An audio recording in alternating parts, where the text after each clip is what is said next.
Hello, everyone, and welcome to the final race of ALR Gold in 2021. Then it is the Abu Dhabi Grand Prix. This is the season finale of season number 6. Then, what a season it's been as well. Of course, it's also the end of an era as well tonight with ALR and PBE. Of course, are now morphing, whatever you like to call it, into Hyperdrive Esports for next season with seven divisions there across Monday to Sunday. Then, of course, with Sunday being Division 1, and of course, it's Monday being Division 7 there.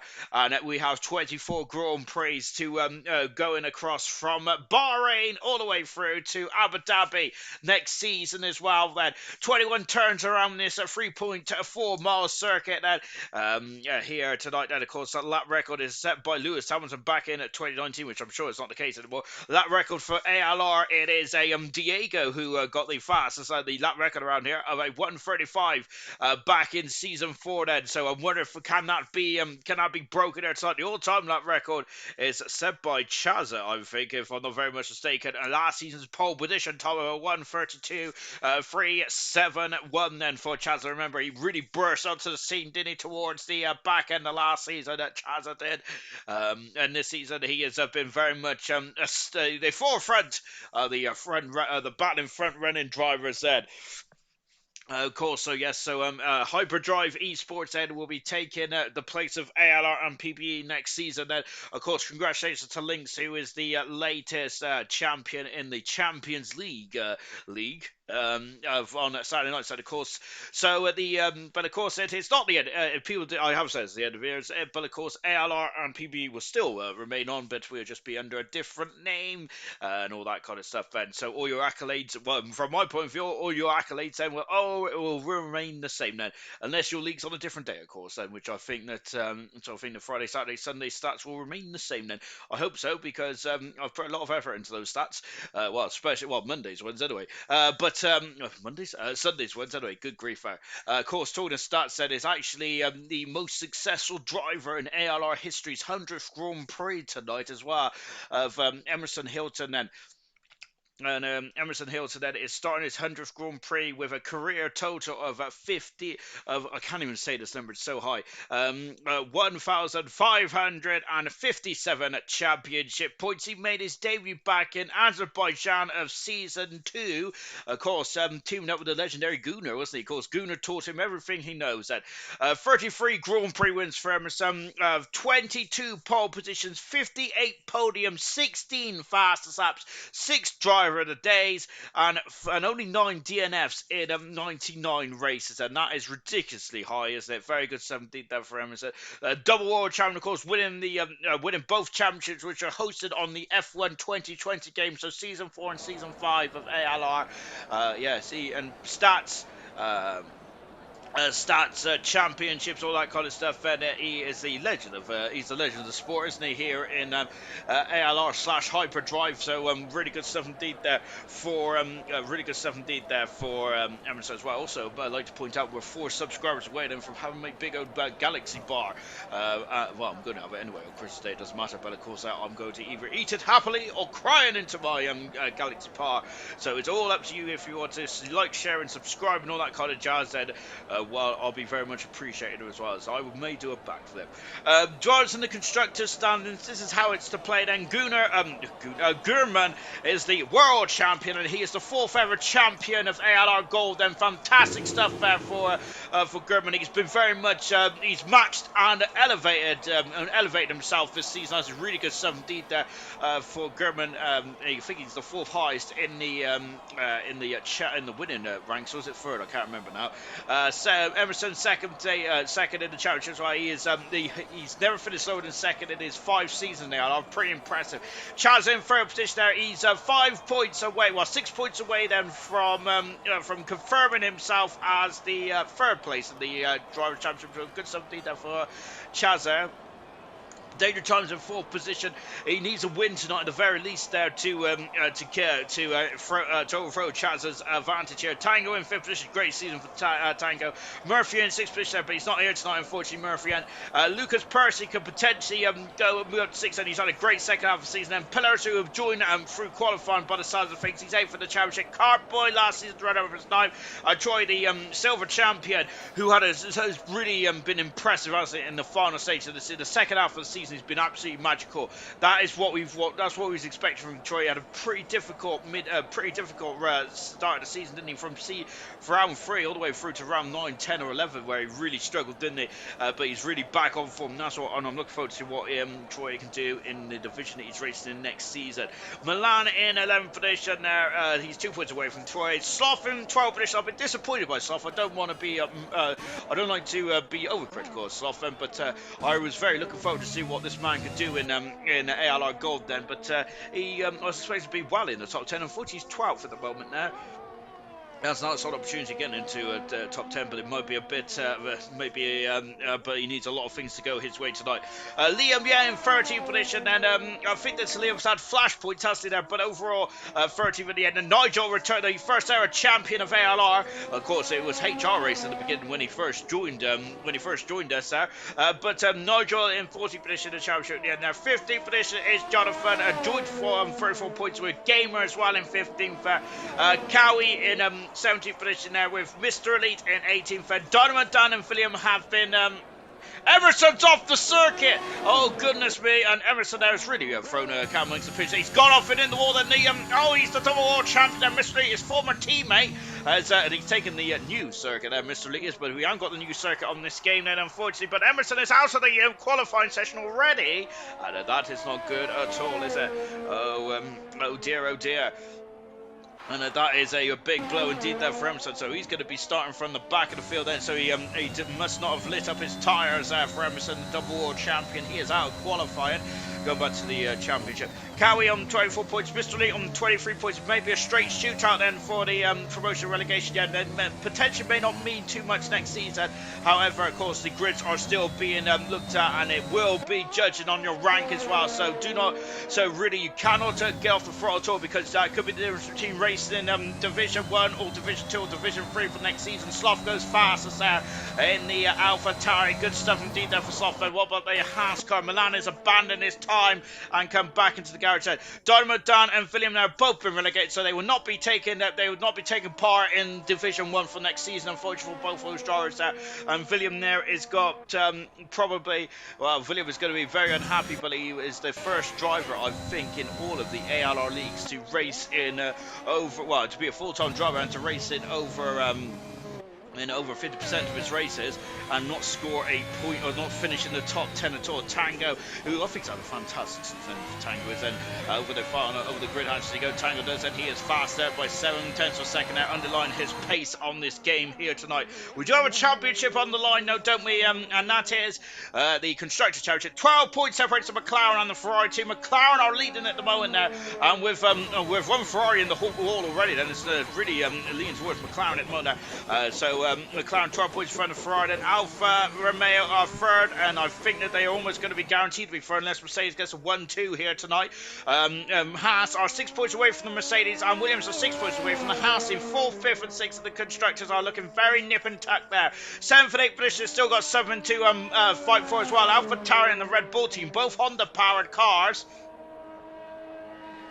are fighting for 7th and 8th.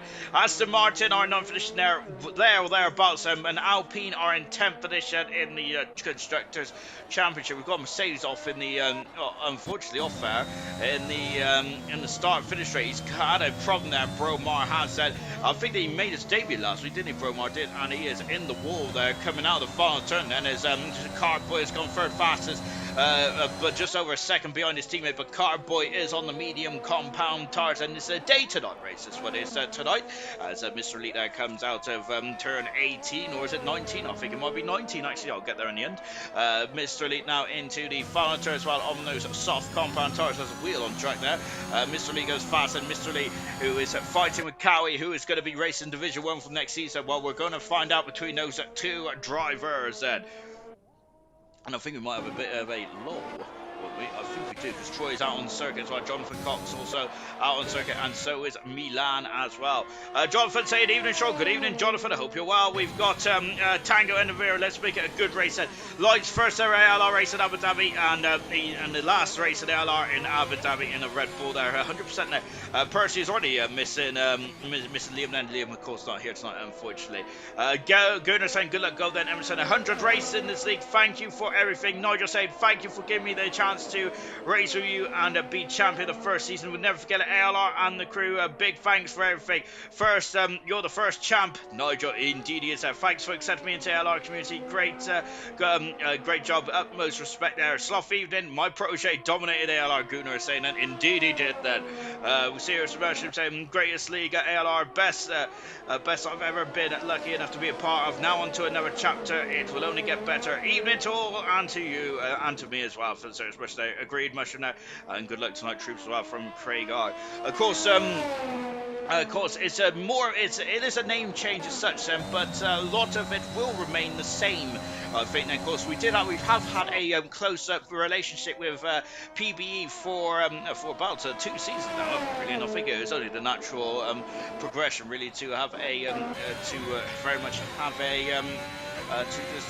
Very much have a merge, really, wasn't there? And of course, and also you'll get much more insight as well next season. 7 leagues then as well, which I'm really looking forward to. We've got a Alpha Tower off the circuit. Tango's gone faster still by a 10th of a second improvement. Tango, so we're just watching his teammate Milan then, who's got 4 pole positions this season. But of course, the pole king to this season has been confirmed. It is Pillars there, who has 6 pole positions to his name. This is congratulations very much to Pillars. Really good 17. But yes. Yes, we are changing our name and stuff up, but hopefully it is a new era. But I would like to say that a lot of ALR and PBE will be remaining the same then. So, but of course, it just means that some of the grids will be a lot closer for next season as well. Division 1 is looking very tasty indeed. That we have all, of course, all the positions are almost filled there for Division 1 for next season. Division 2 looks so tight as well, isn't it? Division 1 and Division 2 are going to be equally matched there. But it's just going to be that last extra 10th of a second. This is definitely going to be the difference between those 2 leagues, in my humble opinion. Now, Jonathan there, the British-Italian driver, and lovely helmet design from Jonathan here. They're going into the final technical part of the circuit here in Abu Dhabi. Of course, the first race around here is back in 2009. I remember that one quite well because I was out with me chippies for practice 1 there when, of course, not a lot was on the line that day. I don't think with Jensen Button already being the crowned the world champion in Brazil. It's me who got a bit of a link to this season as well, where Gurman was crowned the champion back in Brazil as well. Gurman has said, of course, Gurman and Nigel got a job to do tonight, as is both Ferraris. However, one Ferrari's in the wall. Jonathan going second fastest on there. Troy is in the pits as well, and so not a good start there for the Ferrari team. Young Light said, of course, as he said, he made his debut back in season 2 around here. Young Lights did, didn't he? As we're down the support grid hatches here, Young Lights is in at 7th position. He hasn't set a time just yet. We've got Bromar, the qualifying session, and Emerson as well then. So, of course, unfortunately, though, some drivers have got some quality bans over the course of the week, haven't they? So, unfortunately, they will be carried over to next season. As just now watching lights going into the technical part of the circle as well.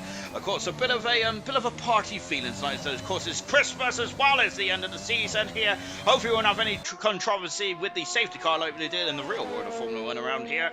However, the championship is not on the line here tonight. The Constructors champion is very much on the line tonight, and it is very important to get across the line. Nigel could potentially become a 2-time Constructors champion after he won with Red Bull, which is on screen at the moment now. Of course, he won with the Red Bull team in season number 1, didn't he? Nigel did that, as he was the first drivers champion, and also was the Constructors champion as well, as we're just watching Nigel out of the hairpin as well.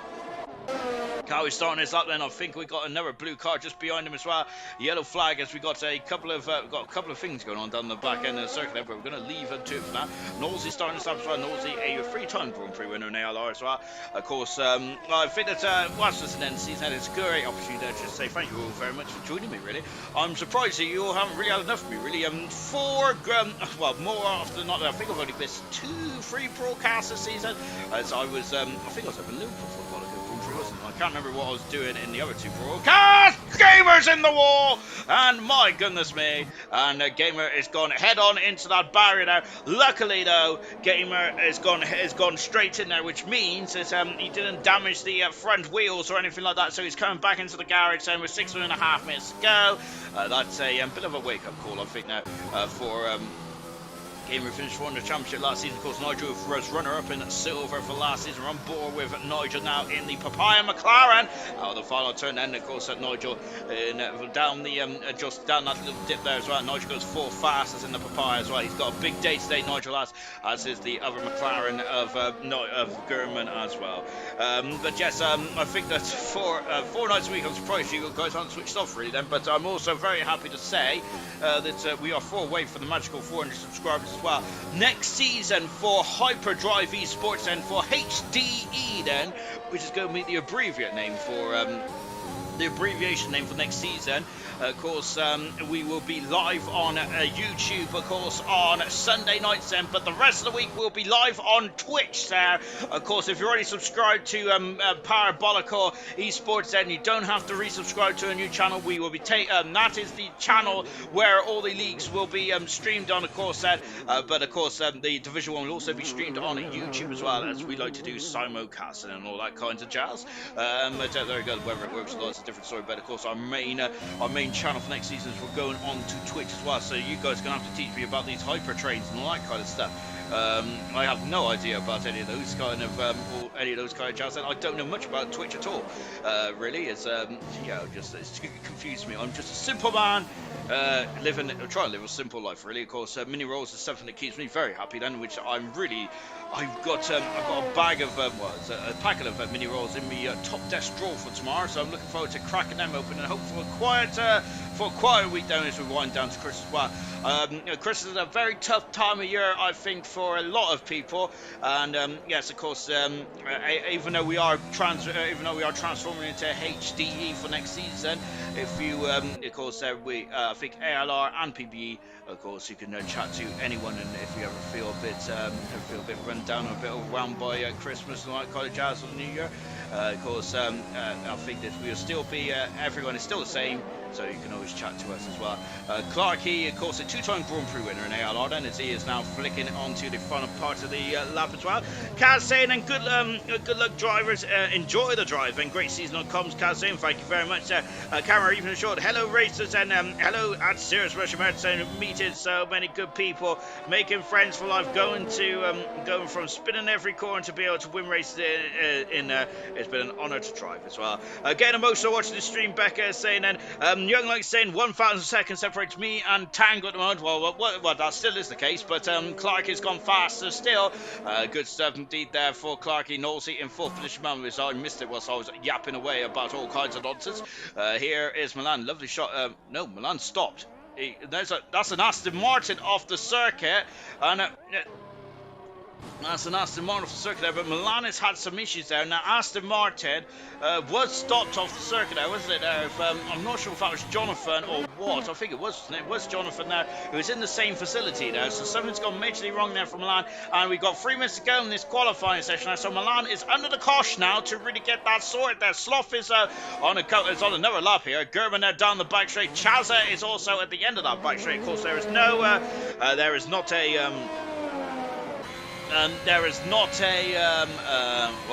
what was I saying? I have no idea. Well, I forgot what. Oh yes, there's not the new configuration of circuit on this game. It was saying like Australia, and of course in Spain as well, unfortunately. But of course we do have 3 new events going on for Hyperdrive Esports for next season. We are going to Saudi Arabia for the first time in history. Then, even though it's the first time in HDE, but technically it's not them because that'll be our 7th season. That's what I'm going with. We have also got Imola on the calendar. That's what we want to see, and we've we've also got the Portuguese Grand Prix on there as well, and that was a wild, that's a wild lap there for Chazza. You can see he was very much getting very excitable on the steering wheel. Chazza was, he's third in the championship. Him and Danger Times are going head to head for that final trophy that they both want on their mantelpiece.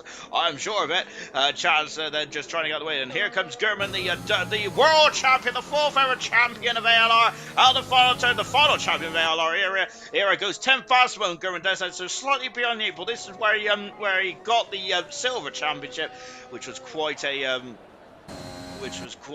incredible day's race now. Well, I think one of my favourite ever races of ALR. Goodness gracious me, silver is fantastic, wasn't it? Of course, silver, bronze, and cobalt will have their. It's basically a new era for those leagues, isn't it? Because they will not be. None of them are going to be on the same day. Technically, cobalt might be, but it's going to be fresh. It's going to be fresh there again. And so, of course, the top 3 divisions will still have history on its side. Then, but of course, from our side, only gold will carry over the stats and record books for next season, mainly because I'm quite attached to my old spreadsheet now, which I've been working on since the start of ALR, and I don't really want to get rid of it. But there we go. That's my run of thinking, and I'm going to stay with it there.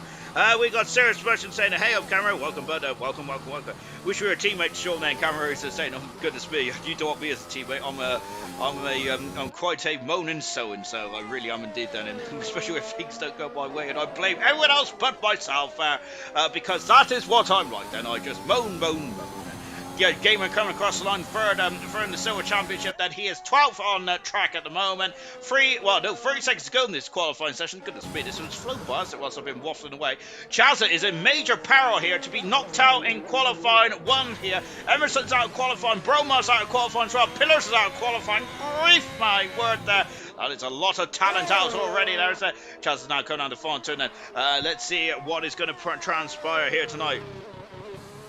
There's might be next season. Camera, I think your response to camera is going to be something. Camera is worse than a nightmare. We've got Surfers, you can't spin there, Chaz. Then yes, maybe GG. So now into the final couple of corners down, and Percy currently in the drop zone. Percy's got an outside chance of getting 4th in the championship. Then he's been a superb driver. He's had 2 Grand Prix wins now. Percy has to his name. He won last time out in Australia, didn't he? Percy did that. Great strategy, great performance as well for Percy. Looking forward to next season in Division 1, because Percy is going to be pretty impressive, to say the very least. Percy is currently 11th fastest there. You should see him safely for indeed. Mr. Lee has got a chance there to stay in here as well. Cardboy is in major peril. He's invalidated his time, Cardboy has there. And Milano's also in trouble as well. Cardboy, Milan, and Chazza. There's a lot of big names in this qualifying session. These could be eliminated then. I wonder if they're a bit sluggish there after all the end of season party at those hotels. Goodness me, they may have had to pick a better hotel for next season in Abu Dhabi. Of course, next season in Abu Dhabi, will we get a championship showdown? Potentially. Of course, there are no Mystic Meg. I wish I was, because if I was, I'll be definitely cheating on the lottery. Across the line, Milan goes fast, and he's very much sorted himself out of the very stage there. Cardboy has no Cardboy. He's out of qualifying. That's a humongous surprise here for Cardboy. However, Cardboy in qualifying, more often than not, it's the race trim where we do see the best of Cardboy. Across the line, Chazza goes through as well. Mr. Lee is going to be eliminated, I think, there for qualifying. Or is he? No, yes, because he's 3/10 of a second up there, which is on point with Gamer here. So it could be Gamer out of qualifying, and we're on board there with Mr. Lee. And he's accelerated out of turn 19 as well, into 20 and 21 there.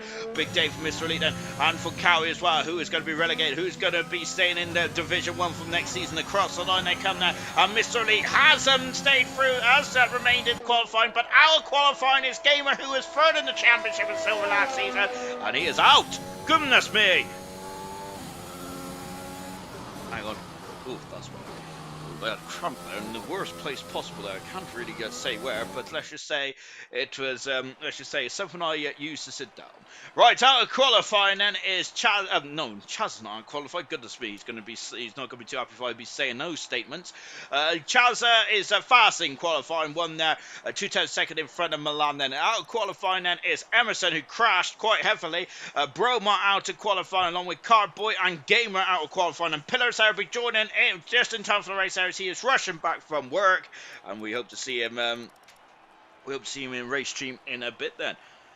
gamer saying I hate this track. Then hashtag justice for Danger Times. Then, and yes, of course, as that hashtag's been trended, hasn't it? Really, after Milan decided to forget which way to turn the steering wheel, and unfortunately, Danger Times in the wrong place at the wrong time. There, of course, I'm hoping that both drivers find the funny side of it. However, it was quite a boiling point, wasn't it, in the Brazilian Grand Prix 2 weeks ago or something like that?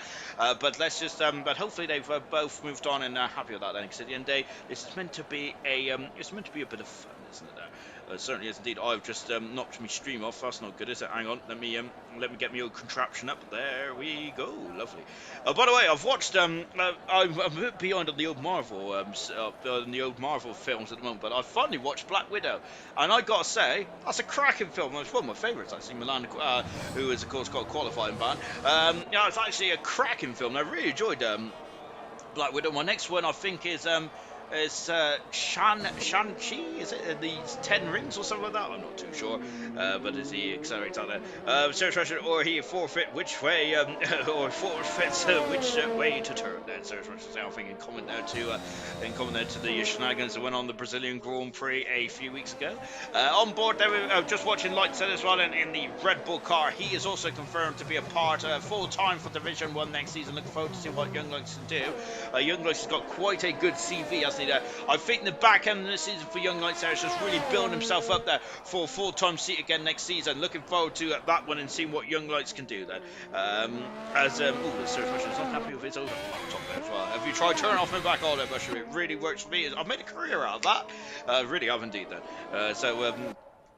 But having said that, if that don't work, then we're in serious trouble and you might have to throw it in the bin.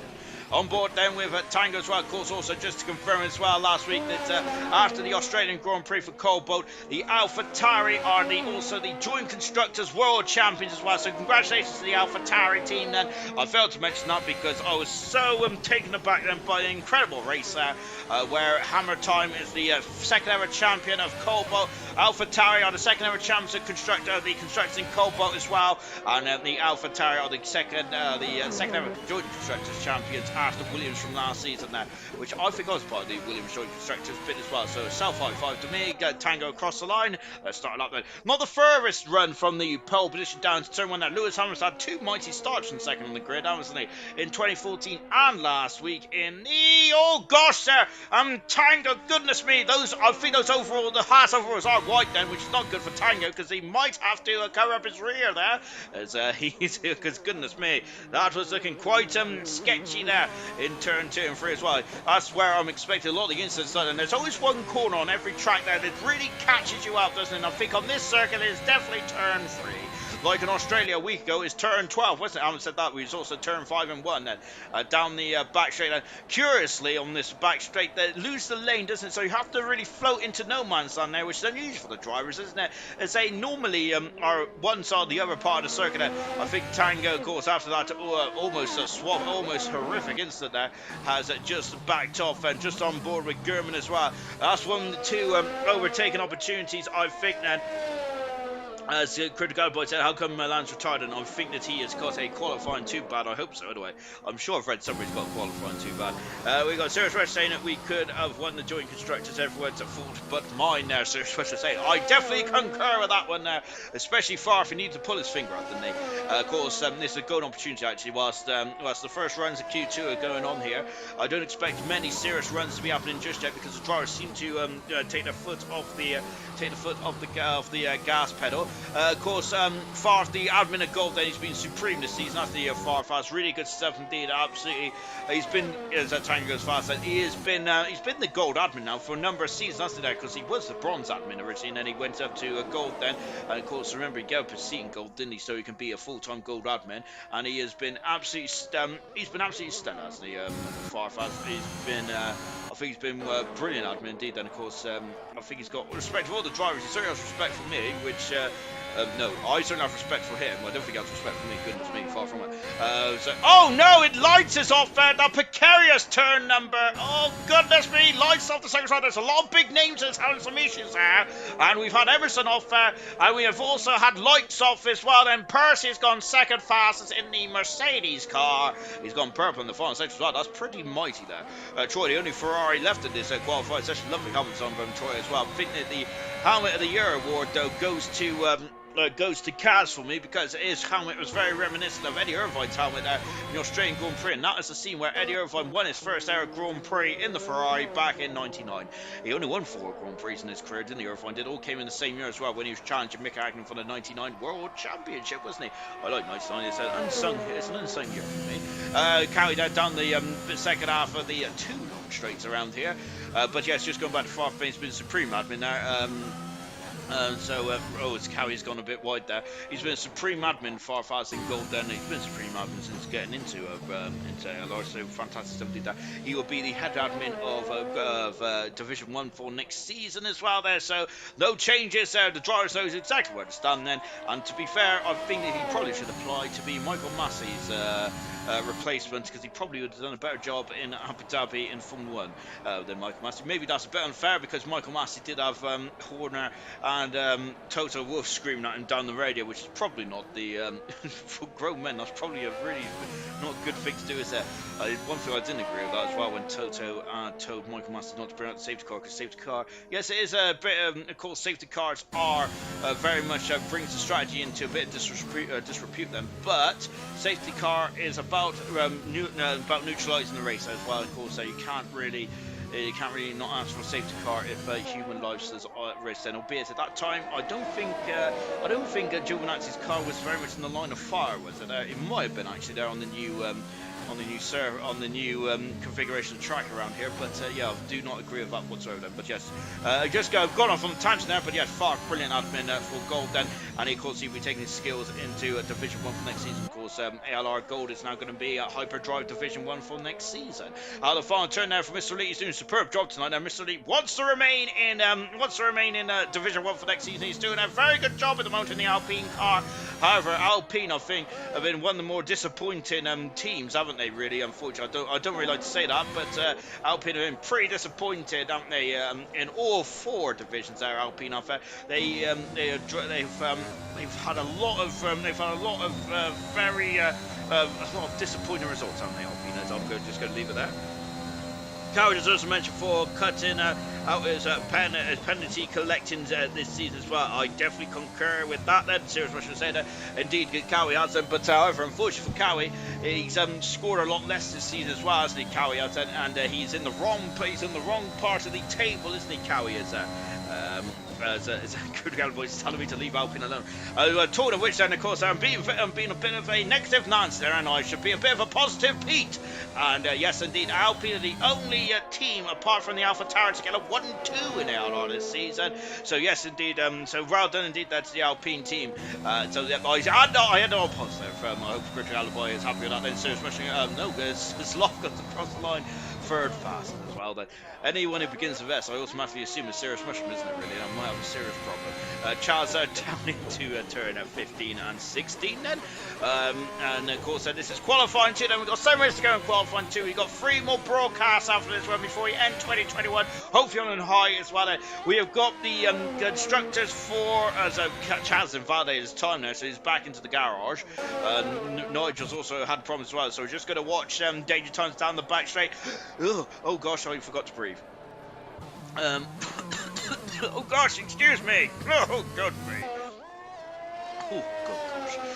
The other championships on the line, and the Constructors Championship on the line here tonight in gold. Then the Constructors Championship is also on the line in bronze as well. Those are the final 2 championships to be decided in the ALR this season. And you're just now on board with Danger Times and into the final part of that. Then critical by saying, there we go.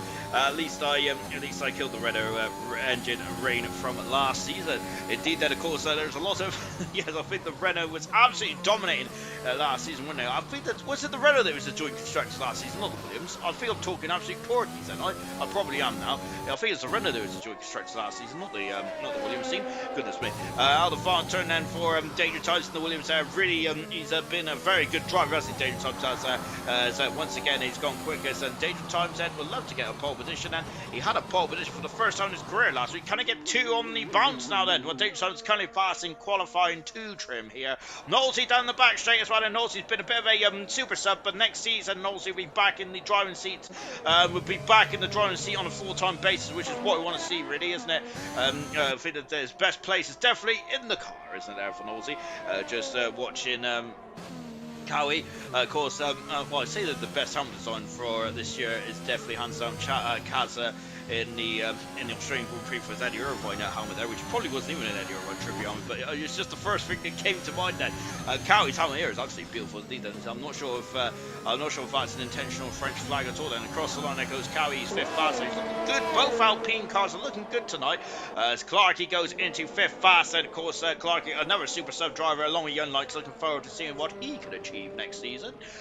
There's a lot of things that I think the drivers really want to put right after some drivers have been happier this season, other drivers have been a bit disappointed. I think Jonathan, unfortunately statistically wise, Jonathan, this is the worst season in his ALR career, which he's got high standards, Jonathan. I think this is the first time that he's going to finish outside the top 10 in his career as well. He's still technically in battling for the relegation zone then, but something has to go horrifically wrong and something has to go horrifically right then for Jonathan or X Game to be relegated tonight then. But there is still a possibility there, so that's the calls there.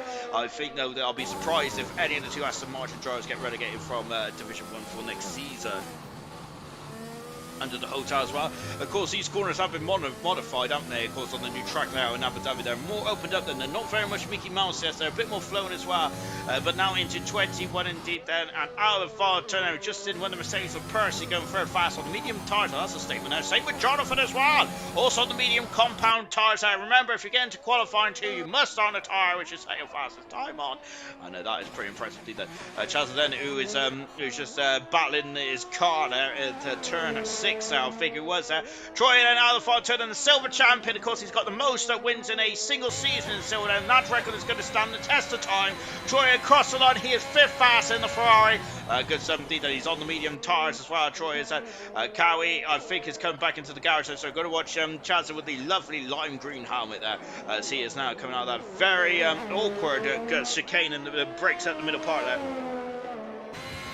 The Series West saying, did the lights for Bennett, or I thought he just retired? I think he did. I think he crashed quite heavily in the turn number 3 area, didn't he? Which unfortunately is becoming a bit infamous as well. I think Chaz had having a bit of connection this day, because I thought he was going straight into the wall then, but luckily Chaz knows exactly where he's going, and he doesn't need a trap map around here, does he? Chaz doesn't get the speed. He was turning into nowhere then, wasn't he? And now into turn number 16, I think as well. We've got 21 turns around this course. I'm going to get very confused around this technical twisting part of the circuit, part of the circuit. But I know there's 21 turns on this course anyway. That's as much as I know, which I say is quite a out of final turn then for Chaz across the line, and he goes into, well, he's done a 17 now somehow. So Chazza has done 17 seconds flat, which is pretty impressive for Chazza. I know the man is absolutely talented, but grief, and that's too talented for my liking. My word, there, he's almost a minute quicker than everyone else, which is definitely not great, is it? Says Motion, the best turnaround this season goes to Troy. Indeed, then, of course, Troy did, I think he was on 14 points or 12 points after the first 2 rounds. He had a really good start to the year, and then he just Monaco onwards, and he had an absolute nightmare, didn't he, Troy did? But my goodness me, in the last couple of races, Troy has been keeping Ferrari's constructors' hopes alive, hasn't he? We were 2nd position down, 3rd position in Brazil and Australia, and a 5th position in Mexico, 6th position in USA, a 2nd position in Japan as well. That was just the last 5 Grand Prix. Nigel goes 9 fastest there. He is still very much there. He's still very much in the danger zone, is there? As we're on board Clark, he's done 2 laps laps on the medium tires. And how is tyre wear around here? Well, we're going to find out then. Of course, there's going to be a two-stop strategy. For some reason, I remember it is a two-stop strategy around here, but I'm not sure if that is just be speaking absolute boulder dash. Nigel currently 9th fastest on those soft tyres, and we'll reveal everything in the not too distant future. Then is that Nigel is taking the new part of the circuit there. Down the back straight then, and just watching Tango, who is on the back straight as well then. Oof, my word, I'm regretting that poor part now. So he's down the back straight, he goes in DRS wide open. There's two DRS zones around this circuit. On the first, on both the back straights, and of course, which is broken up by this very awkward chicane. Then indeed, I really don't like that chicane personally, but there you go. I think that's probably one place where they could have probably improved the circuit here in Abu Dhabi. But that's just me being. Jonathan retired from the session there. Jonathan looking very strong indeed in that 4th position there. Purple in the 2nd sector for Troy. Very good indeed. And Chazza is 5th fastest. So his time did get registered eventually there, albeit it's a bit behind where we was looking at the moment there, as now Tango in the final couple of laps, final couple of corners here. Nigel's invalidated this time. Then we've seen him completely dart across the turn 5, 6 and 7 now, did he? So I think that Nigel's coming into the pits. Clarkey also in the pits as well. Clarkey could be out of qualifying here. Cowie trying to get through in the qualifying free here. Like Troy, Cowie has also done a very solid job then, and Tango is off and he's in the wall. He has made it through somehow, but my goodness me, now he's damaged the car, but he's able to keep going then, so he should be fine into qualifying free. Oh, but that is not what he wanted. The Cowie is out of qualifying. He's gone from the big way. Cowie is down in 11th fastest. What about Nosey? Nosey hasn't finished just yet, and then Cowie is in the wall in a spectacular way at turn 3. Here comes Nosey on the medium compound tires for the traditional black helmet there for Nosey, and under the hotel as well in the Williams car. Of course, it's a short run, then accelerates away, then going over not the second white line, otherwise it'd be a track invalidation. I haven't said that, you're probably in the wall anyway. 20 now into 21. There you go, keeping track limits in these final two turns. The traditional 94 out on the final turn then, and Nosey is through into qualifying free, and that has knocked Clarkey out of qualifying free as well then. So good grief for Nosey is through into qualifying free. He's going to be overjoyed with that, I'm sure. Danger Times then is really doing a great job in qualifying tributes. He got pole position for the first time last season. Tonight he is trying to go for 2 in a row. Then he is fastest along with Gurman alongside him now. Over soft runners then it's Tango and Nigel, both on soft compound tyres, and everyone else on the top 10 is on the medium compound tyres. Out of qualifying and lights, he crashed heavily. Milan in 40 position, at qualifying 2 bad. Mr. Elite Mr. Elite in 30 position there. 12 positions, Cowie, he crashed heavily, the same place as Lights and Emerson earlier on then. Clark in 11th position, but he gets to start on fresh tyres, whatever tyres they may be. And we now accelerate into qualifying free for the final qualifying session here in 2021 of ALR Gold.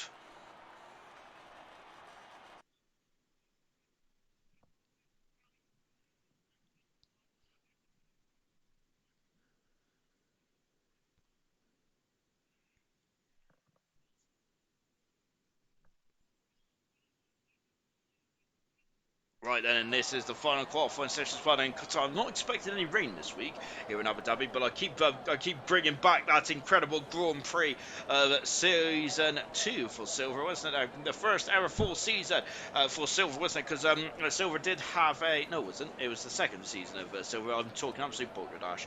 The pits now comes Percy, Jonathan Cox, who is getting ready as well. One of the McLarens is just accelerating out the garage.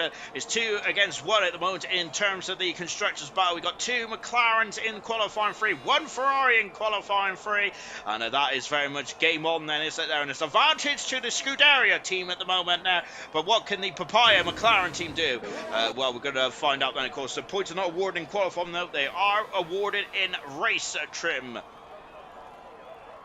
And yes, so we got 4 or 5 cars out, and we've got a Haas out already, though. And it is, oh goodness me, that's not good at all, is it? And we have got, it's one of the, well, it's the Haas car. So there's Tango out qualifying, and he's gone off in a major way. Tango has that, and he's into the barrier then. So Tango is going to be starting, well, the highest he can start now is 6 then. However, I don't expect another 4 drivers to bid it here, so that is a major problem now for Tango, unfortunately. And so he is going to be probably starting about 9th or 10th on the grid, which is not what Tango Tango would envision then at the start of this qualifying session now.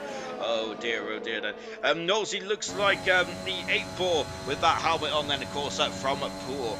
I think it's a shame he doesn't have the car, the number 8 as well, isn't it? Because that'd be perfect for Nosey. Of course, he drives at 94. Numbers are a big thing to me, of course. I really like drivers having their own unique numbers and stuff. That really makes me happy inside then. Having said that though, I used to actually quite like the numbers that were in order to Constructors though, because I'm quite a nerd. I do like it. My OCD made it so much happier for me. Or having said that, then they always used to leave out the number 13, didn't they? So when they got to like 5th in the Constructors Championship, 6th in the Constructors Championship, which was 11 and 12, 7th in the Constructors was actually 14 and 15, wasn't it? Now Sloth comes across the line, and Sloth in the 12th position in the Drivers' Championship. Let's see how he can finish off. It's gone wide there, Sloth has. However, that is deemed to be in track limits there, so good stuff indeed there for Sloth Ben. That's the place where Tango's in this qualifying hopes in for this season. He is in 6th position. Sloth Ben has done a 17 to start off his lap as well, then coming into the big stop of turn 6 there as well. The McLaren of Nigel get out of the way there, and down the back straight goes Sloth Ben. Of course, and he's staying to the middle of the track then as well. Sloth is, we've got both we've got Gurman. Is he going to try and get a slipstream off his teammate there? I think he is actually. That's a good timing there for Nigel there. Brilliant stuff indeed there from the Woken outfit. Sloth then into the middle part of the chicane as well then. So 9 car. Oh goodness me, he's got away with 2 here. Sloth has there. Albeit I think he's lost an abundance amount of time on both times he's ran wide there. That's probably why the time still remains. And having said that, then of course it is a hard and fast rule. Then if you go over, you do get tracking violation there. But I think Sloth has got away with both those there. But Sloth is is looking very handsy at the wheel there, isn't he? Sloth is there. It's very much a lot of correction going on that steering wheel, the AlphaTauri. I don't think Sloth is feeling too happy with the 1 lap pace of this AlphaTauri car. Lovely shot here. I love this shot. And look at how much the halo just obstructs your view, but you just don't see it because your peripheral vision just gets rid of that big old bar in the middle there. Fantastic, isn't the way the human body works there.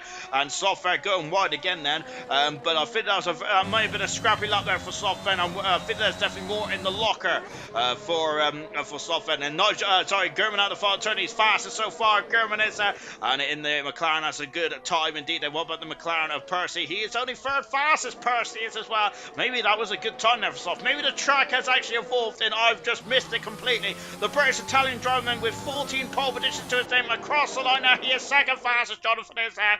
And the Aston Martin. Jonathan has 1 pole position to his name this season, doesn't he? He'll have to get a 2nd one to finish this one off. Yellow flag there. As one of the Mercedes of Percy there is taking a novel line.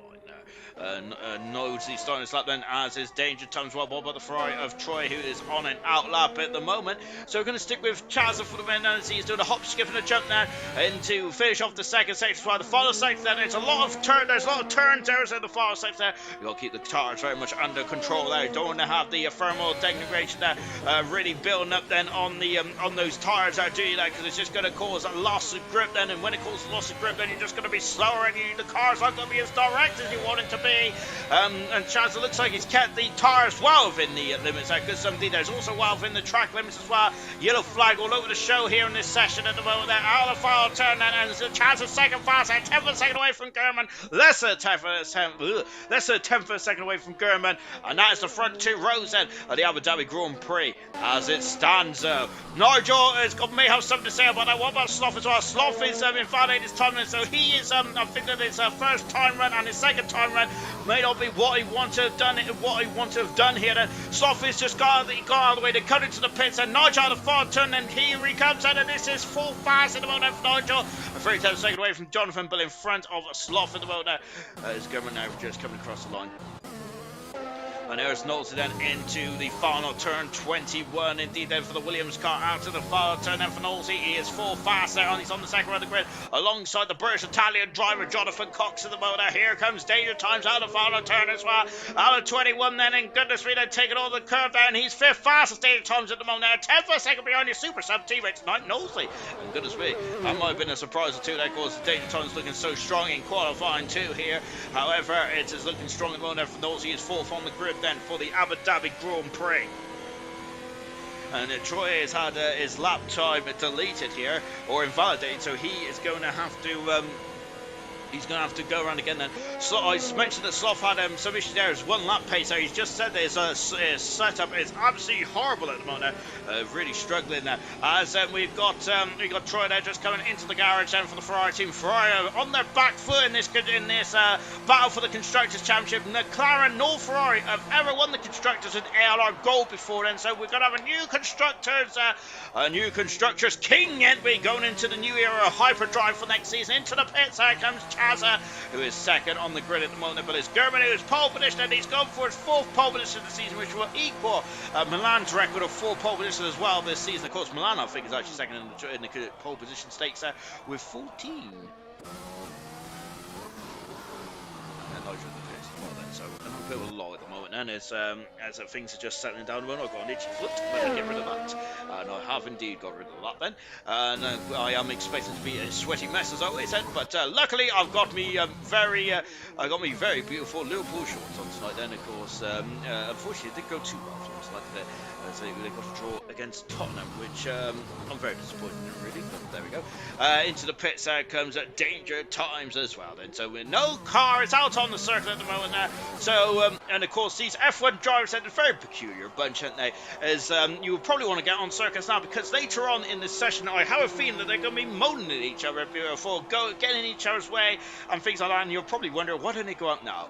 Well, because of course they want to get the perfect out of the track conditions. However, the caveat to that is that if you get held up behind one of your competitors there, you're probably going to lose that time, isn't there? So it is very much a balance in that there. You want to get the best of the track conditions there, as there will be more rubber down, but of course at the same time you do not want to get caught out by a yellow flag then as well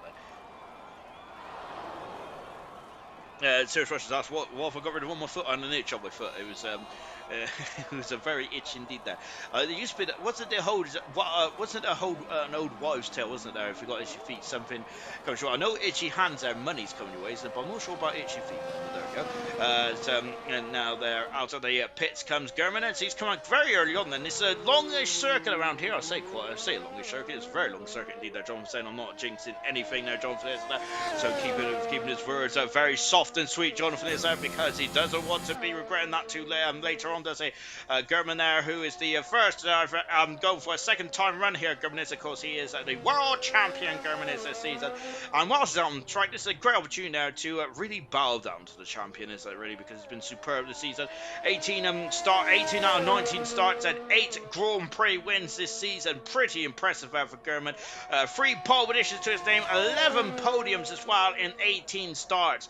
4 fast lap, only 1 DNF, which is in the Australian Grand Prix a week ago. That's the first time he DNF this season, German did. And of course, he's had 3 driver of the day performances as well. German has. That's pretty impressive indeed there, is there? And of course, German's career total in ALR now then is, I've got to say, he's becoming one of the greats, isn't he? Well, German's already a great there for win the championship this season. But of course, he's now got 12 Grand Prix wins to his name with 6 pole positions, 17 podiums to his name as well. And he's had 7 DNFs in his entire career, but 6 of them came last season, didn't he? He finished 5th in the championship last season. German did that, but I think that German wasn't really, I don't think he was at his very best towards the end of last season, was he, German? Because I'm sure he had an injury, didn't he, German? Because he was driving in Spa, wasn't he, where he was driving in Spa, but I think he injured his shoulder or something, didn't he? A lot of drivers do use the steering wheel setup, don't they? And of course, it really can hinder your performance, can it? If you've hurt your shoulder or your foot or something like that, then luckily I cannot drive with a steering wheel because my brain just can't fathom it there. So if I ever injure something like that, I should be a-okay. But having said that, I drive I've got an injury anyway, so it doesn't really make too much of a difference. German there, who's gone wide in turn 1 there, and that's probably hurt his lap quite considerably. He is currently the pole position at the moment now. He's currently the fastest driver out there, but less than a tenth of a second separates him and Chaz. He's already a tenth of a second down the first sector here, German is. So not a very good start to this lap at all. And unfortunately, Becca Jones has just said, Chaz for pole position, itchy feet is focused. Oh gosh, I was hoping you'd say athlete's foot or something there, but I'm not an athlete anyway. I'm an athlete to the fridge, but that's about it. German there is getting a lovely slipstream off Nigel there, and Nigel just goes straight on there. Oh, and Nigel's gone straight on it into the barrier there. Goodness me. I'm not sure what went on there, but Nigel there, who probably... Nigel then... Oh, dear, that's not a very good end to his qualifying performance this season there for Nigel. I'm not sure if he's looking at his wing mirrors or not, but he went straight on it into the wall. And that's blown his chance there, potentially getting higher up in this qualification tonight there. Milan straight to straight line danger times first up. Good grief, says Russia. Now I think he'll wait. Becca, he is cutting in. Wait, where's Emerson? Emerson, unfortunately, is in the wall. He visited the wall at turn 3. There, it's glorious this time of year, isn't it, for Emerson? However, he probably didn't want to visit that wall just yet. But that's not very good, is it? As now into the final turn then for German, and let's see what he can do. This is German is in the he's parked in the lovely place there. However, I'm waiting for the you can't park there, sir. What about Percy then across the line? Percy across the line. He's 4 seconds quicker, Percy is there, but I have a feeling that he's taken a shortcut somewhere. So German has ruined this up on the last lap as well. Lovely helmet on, by the way, for Percy. I love the yellow helmet there. Absolutely stunning stuff indeed. Doing trying to start lap. Here's Knowles. He's 2 seconds up at the moment. Now that's good enough to actually get him into first position there. And that'll be on the racing line then. And that will give him more grip, wouldn't it? But Jonathan may have something to say about that. And Chazza has emerged out of the garage as well. Here comes Knowles. Goodness me, he's got that car very low down. It's a low rider for Knowles. Out of the final turn, and let's see what he can do. Qualify lines up. He's third fast as Knowles is there. And very close to the back of Chaz as well. As Chaz has invalidated this up. Oh, goodness me. So it looks like it might be a bit of a damp squib to end this qualifying this season. Then, well, Jonathan, he is 8300 up. He is the king of qualifying, wasn't he, for a few years to chat. Oh, he's invalidated as well. There's a lot of invalidations out there tonight, and Jonathan's going to be 4th on the grid. That what a strong end to the season now for Jonathan. Troy A then out of the 19 here, and now into 20 as well. And looking at that, taking out sausage curb there. Troy is at the silver champion, and far away he's going to be the silver champion. Out of the far turn, Troy is 5th fastest. Great time indeed, great hustle. Sloth invalidated his time there. Of course, he's having a nightmare of that old setup here tonight. Percy, who's a second up in the second sector as well. We've got Danger Times in closer company as well. Into the final turn then. What can Percy do then? He's a bit behind the 8-ball tonight, but he's third fastest there, and he's on the Danger Times on pole, but it's referee Danger Times on pole position then. For the second time in his career and in the season, so the last 2 races here in Australia and Abu Dhabi. It is, you know, incredible stuff. Danger Times 2 for 2, and what a way to go into the new era of hybrid hyperdrive racing there with 2 pole positions and back to back here in Golden. And that's a strong statement into hyperdrive racing for next season there for Danger Times, where he won his first race as well earlier on in the season. Danger Times is very much on a mission there. Brilliant pole position there for Danger Times, his second pole position of his career and of the season.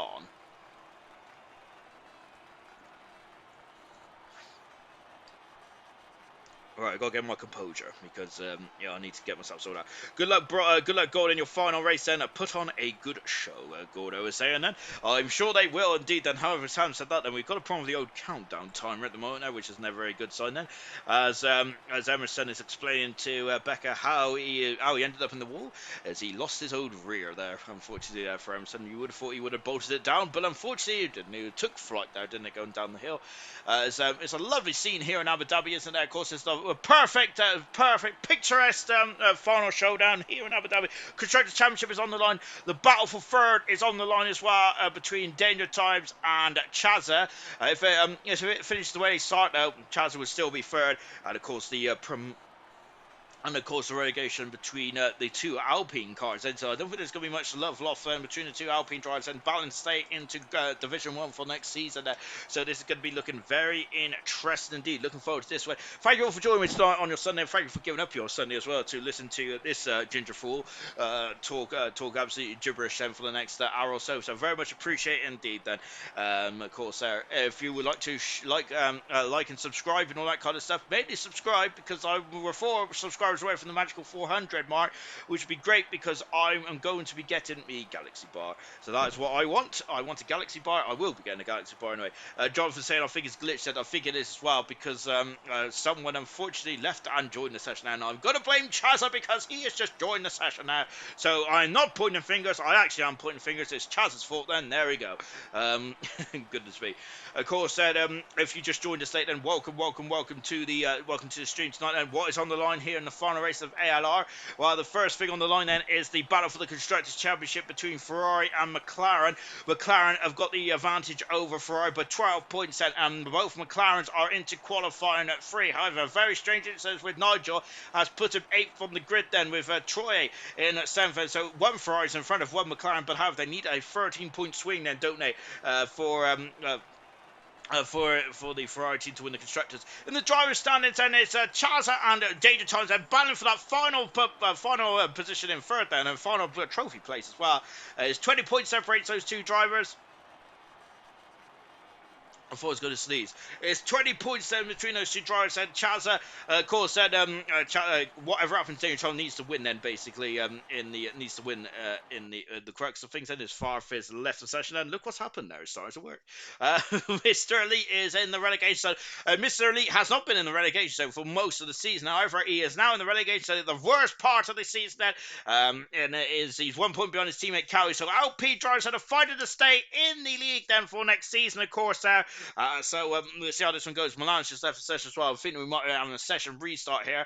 So everyone's going to be starting on fresh tires, unfortunately, but that's going to make an interesting dynamic for the Grand Prix. Everything else said, I think that 10 points separates Gamer and Jonathan, who I think are not to escape the relegation zone just yet, but something has to go majorly wrong for those two drivers, and Cowie and Mr. Lee have to do an amazing drive this season for any of the Aston Martin drivers to go down, but it's still possible, of course, that anything can happen in Grand Prix racing, and it usually does. Anyway, I was moaning the other week. I've lost my airband. I've still lost my airband. Pillars is the culprit at the moment, and as we can see, is his circle is spinning around like Kylie Minogue there. Of course, I'm a big old fan of Kylie Minogue there. I really am indeed. I know I do love a good something from the 80s. Then absolutely fantastic. I'm a soft spot when it comes to 80s music or classical music. All the 90s as well. Albeit Kylie Minogue has been around for forever and a day, hasn't she? Really, she was even getting even smashing hits as well, wasn't it, in the early 2000s as well. Oh, good grief, man. I can't believe it's 2022 in like less than a couple of days' time. Quite shocking indeed, isn't it? Goodness gracious me there. So yes, as the drivers are leaving then, because I think we're on a session restart. I haven't seen it on anywhere yet then, but I'm just going to take a quick look then. I haven't been told a lot, to be honest, then, which is good stuff. But there we go. As we're now just... I'm waiting for Omar. Why is everyone leaving then? They're fed up with me, Omar. No, I think we got a session restart because someone broke the session. I'm not pointing any fingers, but fingers, not figures. I wish there's nothing pointy about my figure. It's all round. But yes, I am blaming Chazza because of he came in and left. But so is Russian Pillars is still at work then, so that's why Pillars there just wanted to delay the session a bit there, didn't they? It's glitched at Bromar as well, and so is Richard also pointing fingers at his, of course, a man who he recommended to LR. So thank you very much. Bromar was pretty impressive in Australia last week. But hoping for bigger things out for Bromar there. I'm expecting as well. I'm here, Mushroom. I'm here then. So Pillars are also in the comments as well. Welcome to Pillars House. We're just accelerating away. I love that shot, by the way, as we start to. I love that shot, by the way, as we start to... Oh, gosh, there is... hang on a minute. I've got to get myself sorted. And it's that Alpine that goes wide there. And there we go then. As you can see, I've actually decided I want to play Among Us sometime soon. Also, Stranded Deep as well. I'm hoping that game works now, because the last time I tried playing it, it didn't go too well for me. Omar is asking, so what do we do?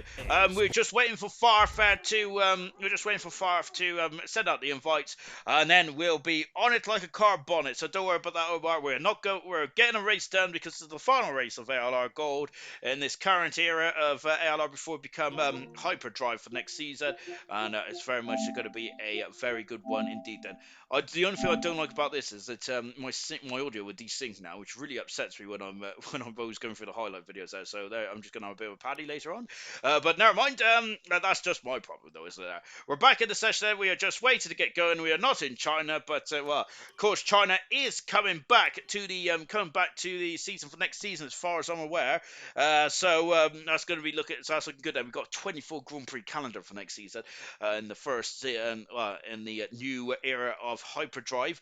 Of course, we are starting in Bahrain, then of course going all the way through to Abu Dhabi as well. We're going to stop off at Saudi Arabia and Australia. We are going to go to Portugal for the first time to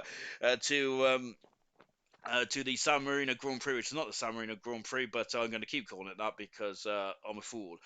We go off to France and Austria as well, and so it's the usual location as well. We was hoping they would have a classic track or two in this rate in this game now, but that hasn't materialised, unfortunately, because I was hoping we would see something like the Turkish or maybe the German Grand Prix and a couple of the short circuits as well. But unfortunately, that's not been the case, has it?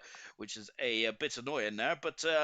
Hopefully, well, I don't. Well, I think it's a bit late now, isn't it? Because I don't think Codemasters will bring out anything else. Maybe they might have one more update in January time, but then they should be working on next season's game, won't they? Which would be quite interesting because it's going to be new cars, isn't it? Of course, we've got a new car for 2022 then, and looking forward to that because that'll be season 9. Nope, season 8 then of Hyperdrive.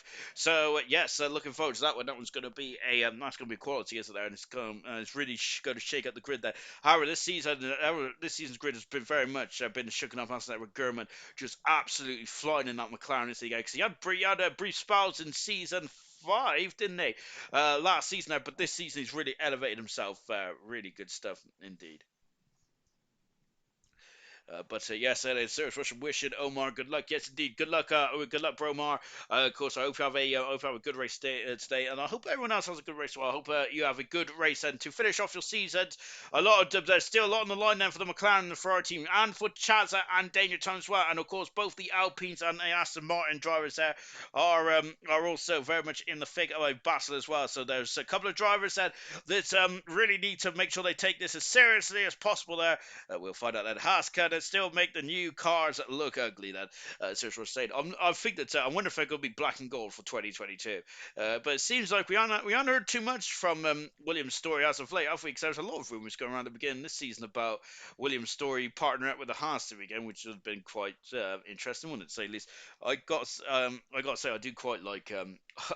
I don't know why. I just like controversial figures in Formula One, and Williams' story, albeit it was quite difficult to watch at times, but I did enjoy it from a weird point of view. So, blame people like me. I say blame people like me. Just make sure I'm spectating because I had a really horrible feeling and I wasn't spectating, which means I would have been getting a talent off by Farfed. So all the nice things I said about him earlier on may go away. We got Becca saying, "Is this Far's fault again?" Yes, indeed. Then, as Becca says, appalling. Then we got Brandon Jackson there. I think it's a new F1. He used to be. He won this race actually back in season 2 when Renault clinched the World Constructors Championships. Brandon saying, "Hello, Sean. Nice to hear your voice once again." Thank you very much, Brandon. Nice to see you in the comments as well there. I'm not sure if my voice is a nice thing to listen to on a Sunday afternoon, is it? But goodness me, you gotta make what you can't really pick and choose sometimes, can you? I think that we are probably a late finisher, aren't we, in the world of Formula One esports? And so there's a setup. Sarah's was saying yes, indeed. Then setups. Of course, Christmas is coming. It's just around the corner, so I hope you're all looking forward to Christmas.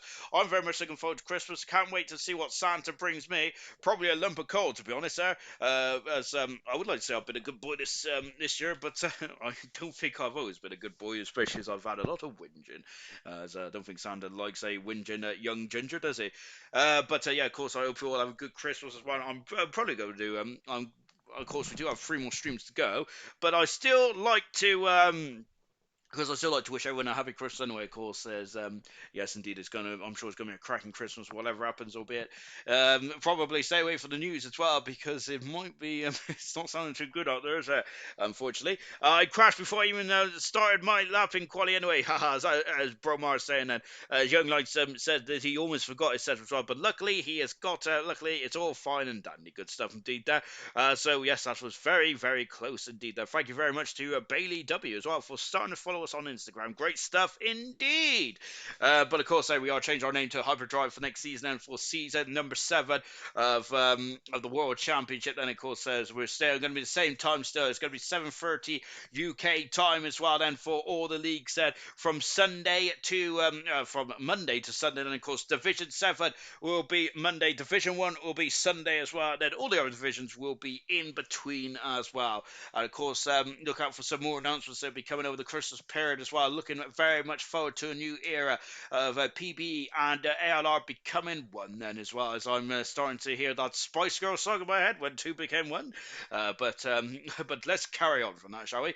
5.5 kilometers then this track is here in the 3.4 mile circuit of Yas Island in the Abu Dhabi Grand Prix. It's an absolutely spectacular backdrop to finish the World Championship. The circuit is not everyone's taste, is it?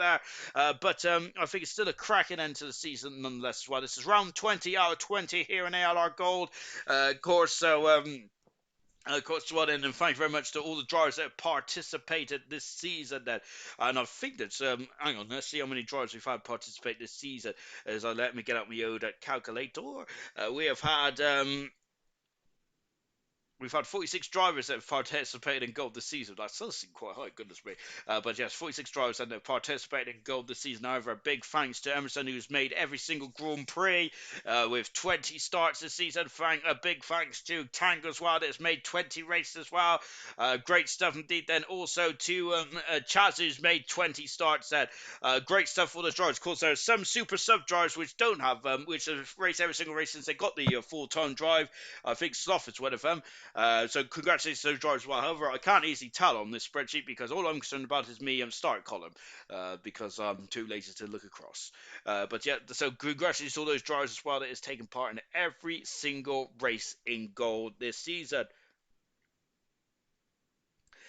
But as we're now getting ready, hopefully for the start of the Abu Dhabi Grand Prix, 20 laps around this circuit, and the countdown is on then. So the final countdown is on then for the final race of ALR Gold. Then for this era, as we do venture into a new one then, and let's get going. So then 21 turns around the around 20 laps around here.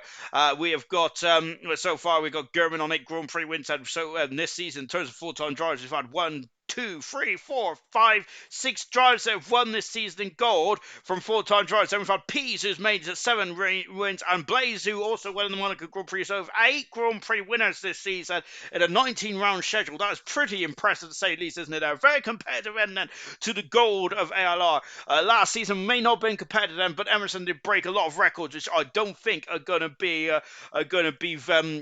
broken anytime soon. I don't believe then, but we'll soon see then. As we're going to be on the grid then. The only difference with having a restart here is, of course, the drivers will get to start on fresh tyres wherever you're in. Of course, so in the other session, when you did a qualifying session, you would have had used tyres from qualifying, so you get a brand new set of tyres. However, you must start on the tyres which you set your fast time on in qualifying too. That is the rule. As you can see, the tyres magically in the Mercedes garage turn from soft to mediums out. That's correct. That's quite a cracking bit of magic there. Well, it is a magical time of the year, isn't it? Here in December as well, albeit it is a bit too brisk for me, as I've had to get out my old Rafa coat again now.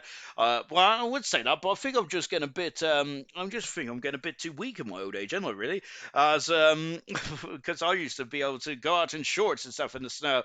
I can't do that anymore, goodness me. If I go out the snow in shorts, my knees will fall off, and so that's never a good thing, is it, really? That's kind of how I like to walk.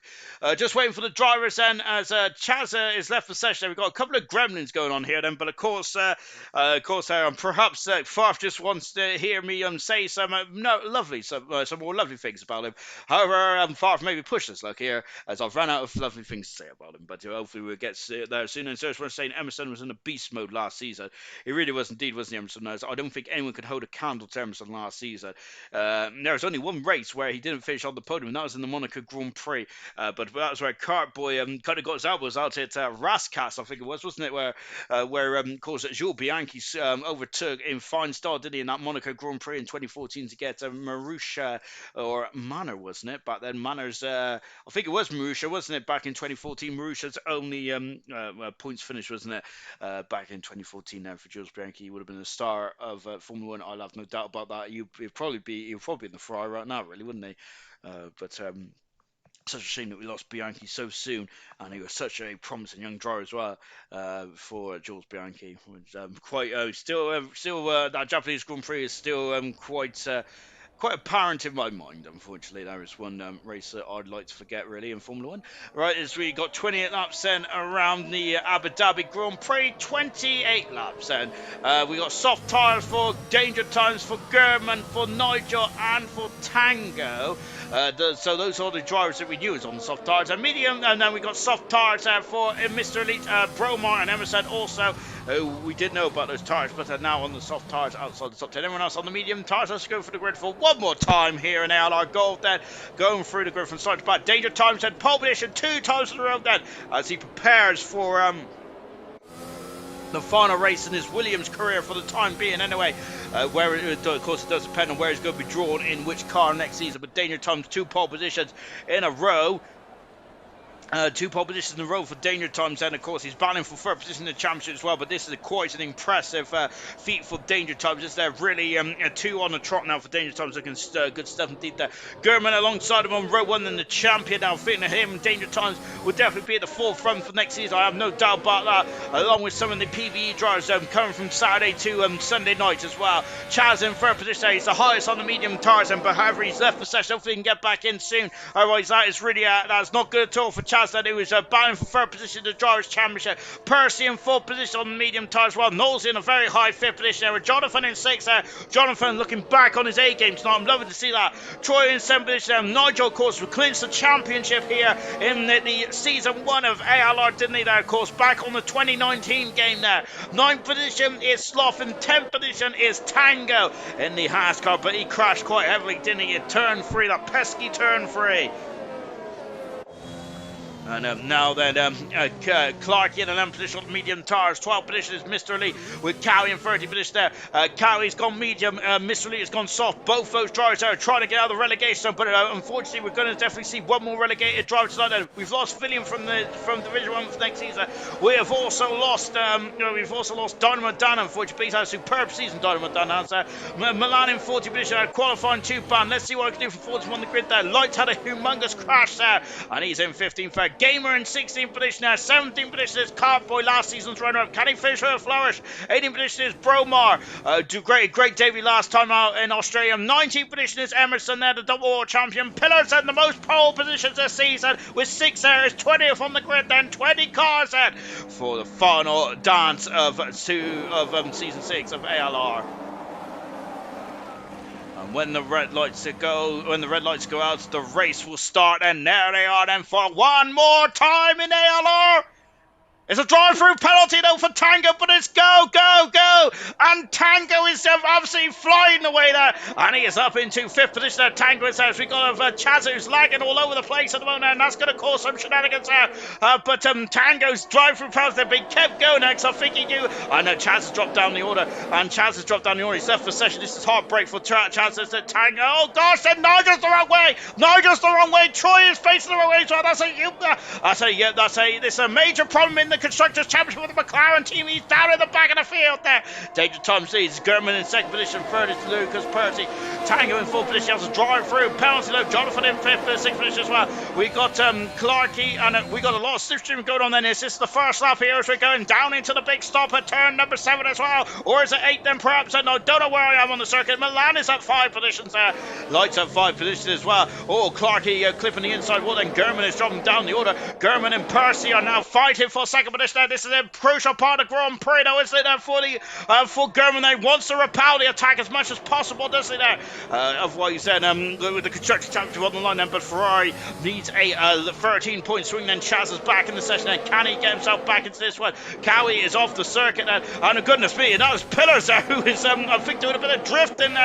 Pillars is he trying to come back through the field then after he had to work late earlier on in this run, and he's out on the outside. Then Cowie is fighting for status in Division 1 for next season. Then well, Pillars knows oh goodness me, knows where he's going next season. As he Pillars is, but he's still not going to let Cowie have it easy, is he? And now into 19 and 20 as well. And there is Emerson. Both Ferraris are not scoring points one there, which means McLaren are the Constructors World Champions at the moment for the first time in their history. And ALR out the final turn, and Cowie is all over the back of Pillars. But I think that's what may be done and dusted. But of course, I'm not too sure. Troy is in the pits. I wonder if Troy and Nigel Kendall Blue. German is off the circuit. There, and he's dropped down into 6th position. German as the champion is in major peril here already. And Lights has got past Milani, number 2-8 finish there. Lights is down with 2-8 finish. He's had a storming start for the field. Not a storm is Pillar, so he's up 9 positions there to open this lap. And incredible stuff indeed there. And down the back straight in. I haven't got the gap so far in, so I'm going to have to just put my finger in the air and kind of guess that. Jonathan, 2 positions, Sloth up 6. Fantastic stuff for Sloth there. Really good stuff indeed. A big breaking point. Chaz has set the fast out of the race of 1:17 now. I'm going to be checking that lap. Goodness me, Chaz. I think he's on the short circuit, isn't he? Oh, grief, my man. Grief. Milan there wandered off the circuit there. German had some issues there, and he's down in 6th position there. So at the moment, both Ferraris are not scoring at the moment. German is not scoring even then, so not a strong start then for the two Constructors Championships there. Constructors Contenders there. German there is very swirly. It's very light on the rear posterior there. Goodness me. Oh, incredible. Some of the Serge Mushroom are really impressed with Nigel's reversing skills there. Chaz is down in 70th position as it stands. Danger Times is now 3rd in the World Championship, with Chazza having a pretty bad start to this race, and what a shame there for Chazza. But there are still 26 laps to go there, and there's a lot of adventures that here on in. Emerson has got past the man who was runner up to him in last season's World Championship. Emerson up in the 13th position now. Him and Ferrari got a job to do here tonight, but both Ferraris not scoring the moment. German's all over the show at the moment. German's struggling at the moment. As the Data Times there has gapped Percy by a second so far in this Grand Prix. Anyway, let's get one with the tire strider, shall we? And down into the big stop of 5, 6, and 7. And here's Lights, and fantastic start for Lights in the Red Bull. He's really loving it so far. Chazza has dropped all the way through to the back of the field, but I can't even see him at the back of the field. Where is Chazza? Chazza is not at the back of the field at all. He's I think he's in no man's at the moment. And we've got Mr. Elite, who is person now got past Mr. Elite, and now up into 10th position. And Mr. Elite dropped down to 11th. Mr. Elite has got the 3rd. Oh, gosh, there! And Mr. Elite there is clouted to the side of Pillars there. Oh, goodness gracious me. And now the Centurion of Emerson there is all over the back there. It's Chazza's for session. This is heartbreak for Chazza, who's been superb all the way through the season, but that's unfortunately that Emerson's starting his 100th Grand Prix here tonight then in ALR. Of course, he's got the black and gold helmet, beautiful stuff indeed. That was ALR's original colours, wasn't it, where he first joined then, so that's a lovely tribute indeed. I don't think he is for that, but never mind.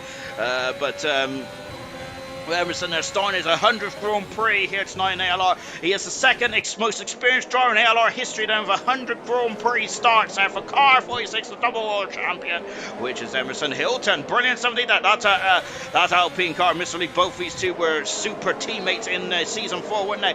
And of course Renault was crowned the Constructors Championships there, but Mr. Elite then, who's fighting for his status in ALR. Of course he finished 3rd that season as well, Mr. Elite did, but however unfortunately this season ALR then Mr. Elite is in major peril now as this finishes, and Mr. Elite will not be in Division 1 for next season, unfortunately.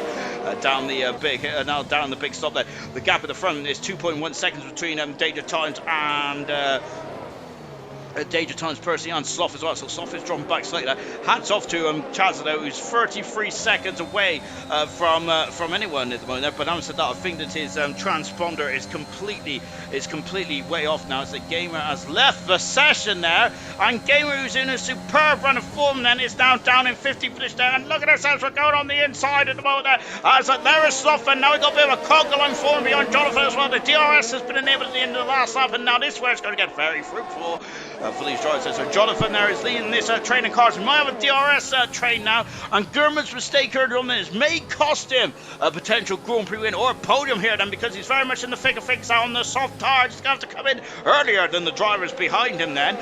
So that's not good at all for Gurman. And look at this, his lights is now on the outside, and look like Gurman is having none of it there. Of course, Gurman, the world champion here tonight, and lights on the inside. Oh gosh, Aaron, that's a goodness me, that was a diver. But Lights, who is staying on the outside, and this is getting very precarious indeed. That Gurman is on the outside there, and Lights is through them, very forceful there for Lights. And as we now go into 20 and 21 as well, on board with Milan then, going into the final turn as well. The gap at the front is down to 4 tenths a second. Danger time then. I think those soft tyres, if they had their day already, it's only on lap 5. I wasn't expecting the soft tyres to be this crucial so early on in this race, and I'm quite surprised by that.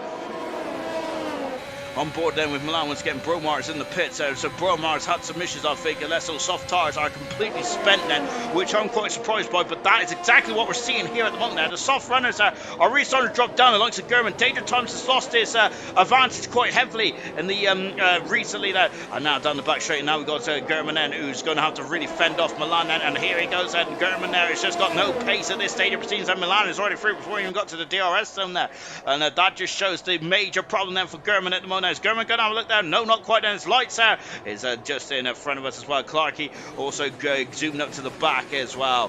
Wow, somebody did that. Nosey doing a great job. Then Mr. Lee dropping down the order, and Mr. Lee, another driver on the soft tyres, and so the soft shod tyres are not working to their advantage. And Gurman has now got lost out. He is down to 9th position, but Gurman is, and we've got a lot of overtaking going on. Cowie has got past Pillars, up to 10th position now.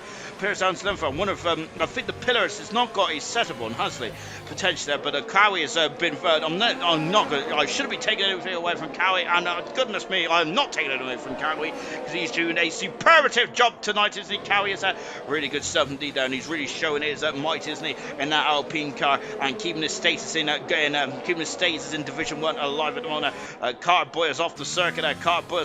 Jonathan's got the first penalty of the night then. Gamer is still out of this session at the moment, but he is still in 15th position at the moment. That's quite lucky.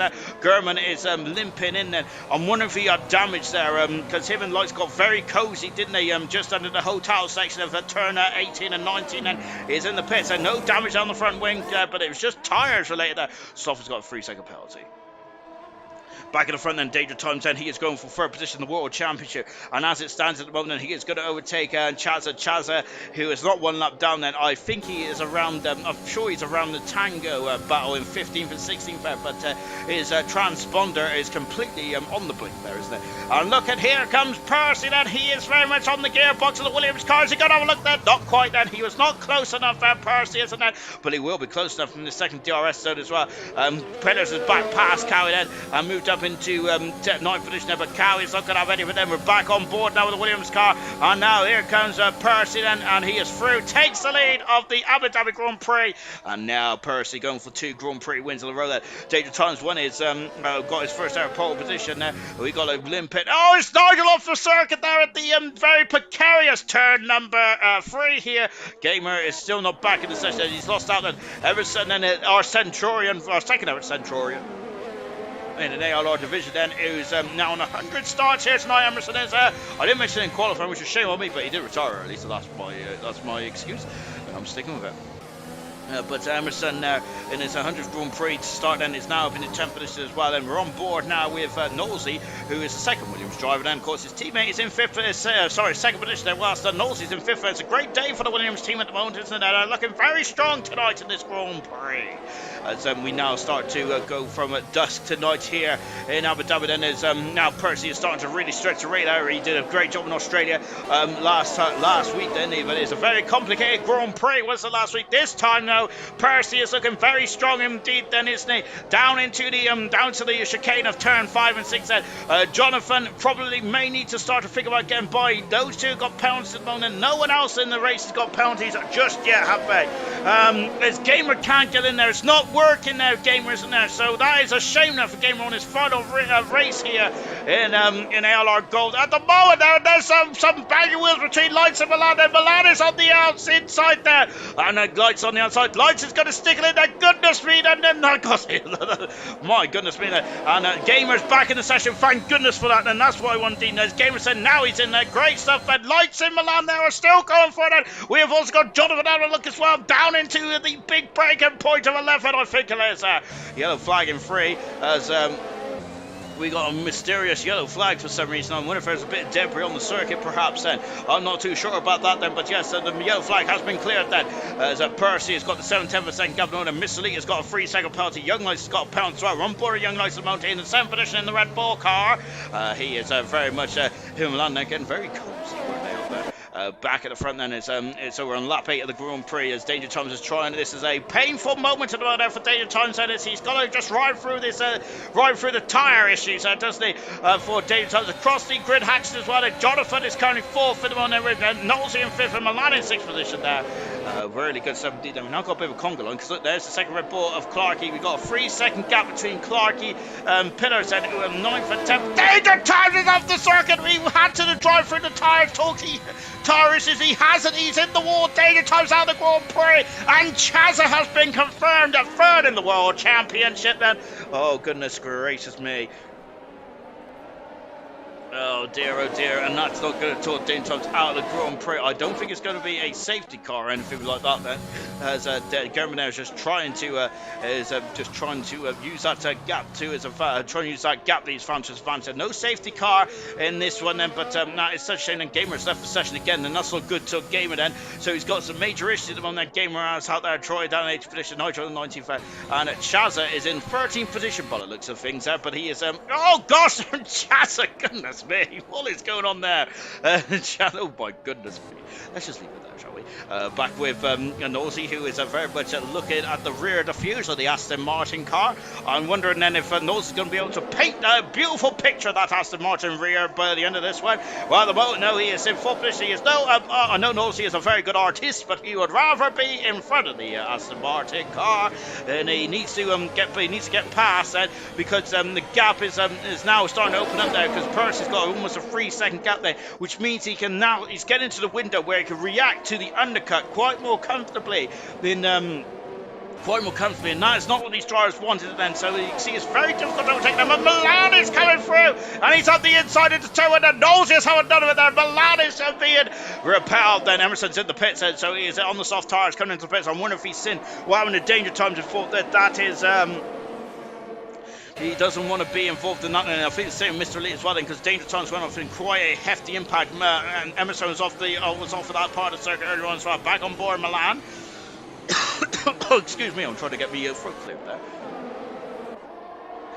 Percy is 7 tenths of a second, 8 tenths of a second, then 2.8 tenths of a second, then away from this battle in at the moment. Soft is now starting to pull away slightly. He has a 3-second penalty. Knows he's going to send up the inside. Not quite there. Jonathan there was just keeping an eye on his rifle there, and he was not going to defend fresh air, was he? Jonathan is now. I think he's the he's the 4th most experienced driver in ALR, I think, then, or 3rd. But he's a very in the gold division anyway, going down the inside. As not quite them for knows there, but yes, this DRS train is really costing these drivers now, isn't there? And Percy out in clear air doesn't need to push whatsoever, does he? He's going to be fairly happy with life out there at the moment, isn't he? On board Light said, I feel there might be a dive coming here. Not quite then. It's very difficult to overtake into that section of track, even with the track being opened up as much as it is. That Pillars is struggling now to keep up with these Gagler cars. He's now lost another 7 tenths of a second there. Serge Mushman is very impressive with chances of warming of the tyres there. Into the pits there comes Jonathan. That is a very early stop then for the medium runner of Jonathan there. Goodness gracious me there. I'm quite surprised by that there, because Jonathan is really showing that Gamer's left the session again. This is not good for the Aston Martin driver at Gamer at all, as his race is being curtailed then by a lot of issues here. So Knowlesy is still in the So we've got yellow flag then in the background is what's happened then. Cardboy is off the circuit again there. Cardboy, I think he was off the circuit earlier on, but Cardboy had a bit of a, oh goodness me, he's had a bit of an adventure there. Jonathan, the unique part of this circuit then is going, the pit lane is coming under the tunnel, and now out on circuit one, he's out being friends of the gamers back in the session, and he's out behind German here, then this is a crucial part of Grand Prix, and German has got past it, and now we've got Chaz in 8th position there with Tango in 9th there, as Chaz has gone through Tango then. I'm not really sure if that's legitimate or not then, but we'll carry on anyway as Knowlesy's lost out to Milan now. Well, Clarkey is next on the Knowlesy's defensive radar. No, he isn't there because Knowlesy is going to be more concerned about getting past Milan here, but Milan has got some major pace here. Jonathan has got past German or has it, and on the inside then the Jonathan is and getting very close indeed then Chaz says Clarkey's got a 3-second penalty. Oh goodness me, they're getting very friendly tonight, and they, oh my word there. And now then Jonathan, now he needs to get past. He's got fresher tyres and the tyres have now warmed up. He is through. Yellow flag in 1 and 2. The McLaren of Nigel's off the circuit then. As it stands in Ferrari are as it stands, the McLaren are the constructors champions then as well. We've got Bromar's lost out as well. Nigel is really struggling in the in this gold race at the moment, and P's out of the far turn, and Milan is dived into the pits there, so I'm wondering if this is I'm surprised how early they're coming into the pits on the medium tyres, to be honest, but he's in the pits now. Milan is yellow flag in 3 as someone's had an issue. Clarkey has gone off the circuit there, and Clarkey, well, I think he's got off the circuit there because he is as Cowie and as Cowie, I think, overtook on the yellow flag and had to give it back, and he had to give it back there, but I think Clarkey may have had a problem there, and Milan is on the soft tyres there. Where is Jonathan? That is a big undercut. That is a very big undercut indeed. As Chaz, goodness me, as Chaz is becoming a bit of a thorn in the side here at the one as he's merging into Jonathan. Oh, grief. And now is at Tango. I wonder if the Haas drivers might play a bit of games here now. Is now Milan is out right underneath the gearbox of German. German on the medium compound tyres. Milan is going on soft now then, down the as Cowie's got past that, Clarkey. I'm wondering if Clarkey did have some issues there. Gamers saying, well, guess it's over, I can't join, but I click on the session and I have a black screen. No, and look at this yellow flag as the Ferrari is off and his Toy is off and Milan is past both cars. Great driving there from Tango there. Really good 70 there. And Gamer has got technical gremlins. He is out of the race. And what a shame for Gamer. He's had a superb season there, hasn't he, in the golf down. And I feel that there's been some races where Gamer's reached up in the seat of his car and really produced the form that we've seen in silver, didn't we? So goodness me, that's Alfa Romeo was going off into Nadia there, wasn't he? We've had 2 retirements there in this Grand Prix. We have lost Gamer and technical gremlins and Danger Times out in a horrific way, which means that Danger Times will not be getting further in the championship. We've got more yellow flags there, and now Tango and German are on the outside. German's on the outside. Great maneuver there from German. Fantastic. And look, Emerson's going to sneak through as well. He has. He's over to 10th there. Emerson is lovely. And Emerson now in 10th position there, but Germany needs to make that maneuver. Knowlesy's in the pits there. We've also got Clarkey in the pits where Clarkey's had an eventual 2 on that lap. Then it's lost an abundance amount of time. Not 12 of the Grand Prix. Wow, what an incredible end to this one. So yeah, it's such a shame there for Gamer. I absolutely feel for Gamer there, because in the final race there he didn't deserve that at all, did he? And that Williams there is coming up then, is that Emerson's now undercut Knowlesy there. He has 2 lap younger tyres, so doesn't he? Knowlesy does, and he's on the soft shod tyres, the soft shod Pirelli rubber as well. Knowlesy is there, as Chaza is off over there somewhere. For goodness me, I'm not even sure if this is real life or fantasy anymore for Chaza.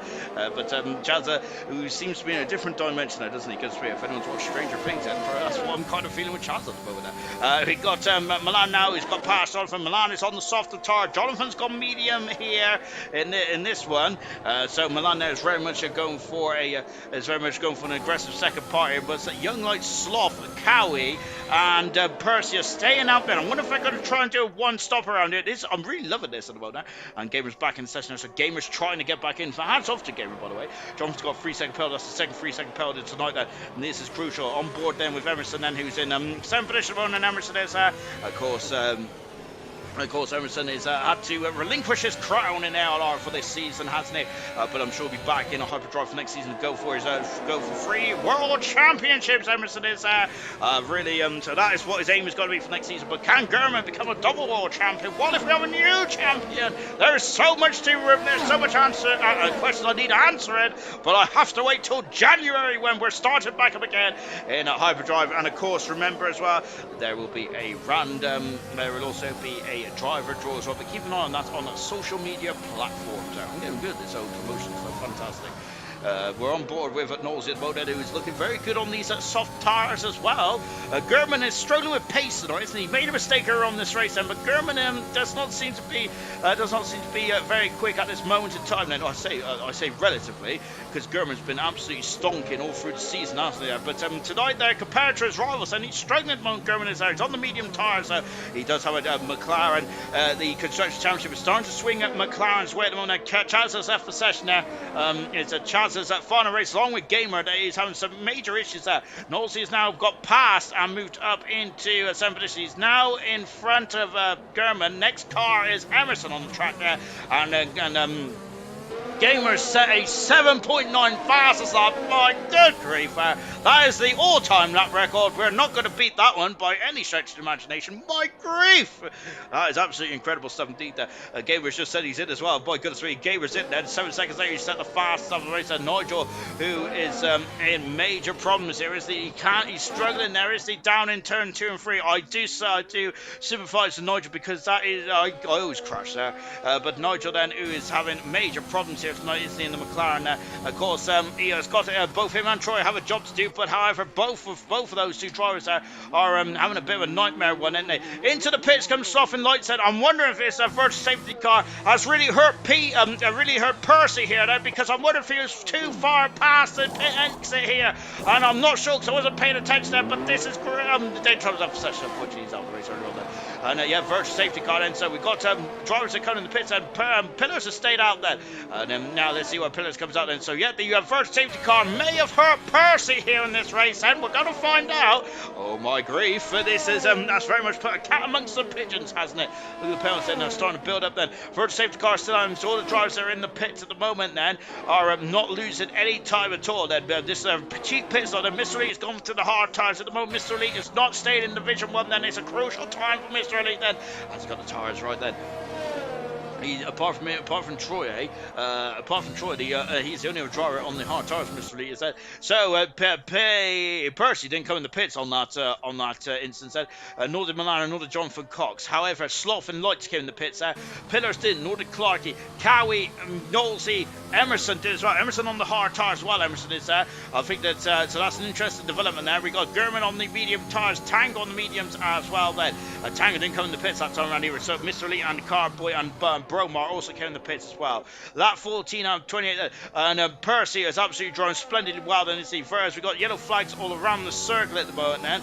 So this session is becoming a bit of a mess at the moment, isn't it? I'm not too sure if these yellow flags are bona fide or not then, but I hope I'm hoping they go away soon then, because this is going to cost a lot of drivers a lot of time here, as Tanga's got a 3-second penalty as well. A 3-second penalty from London. These penalties are really starting to rack up in this Grand Prix, and then we look at those penalties in a minute there. But yeah, there are yellow flags all around the circuit, and according to my graphic here, unless it's just an error, however, then that's not going to help the racing whatsoever here, is it? So hopefully, and now it's a green flag and we're back racing it. That's good stuff indeed. Yeah, but the gap at the front then is now 16.3 seconds there. So Milan's got to get some quali laps in now. See with Percy going for all the race so far on the on those medium tyres then, and that is and Chaz then just dropping back in the runner. Chaz has left the section again, which is a nightmare race for Chaz. But luckily enough for Chaz, Danger Time's out of the Grand Prix, so he still gets his third position. Danger Time still gets his fourth. And Carboy is at the fast up of the race. Is I think that we can safely say that Gamer's fast up was a 4-star. On board then with German and Emerson, then who've had an almighty scrap for the championship this season. Really enjoyed it indeed then between Emerson and German there, and I'm looking forward to both those two really going head to head then for next season as well, but along with several other drivers as well then for Division 1 of Hyperdrive. Just watching German there, who's down the outside, then Emerson's on the hard tyres, so he's going for the longer game here. Emerson is. I remember this is 100th Grand Prix start tonight for Emerson. Of course, he's got the beautiful black and gold helmet then as well, which a really great helmet design indeed there for Emerson. My favourite of the season, apart from Eddie Irvine's helmet tribute there for Kaz in Australia, which I doubt it was. Doubt it was at all then, because I can't make it up as I go along, but I think that it definitely like a Irvine's helmet.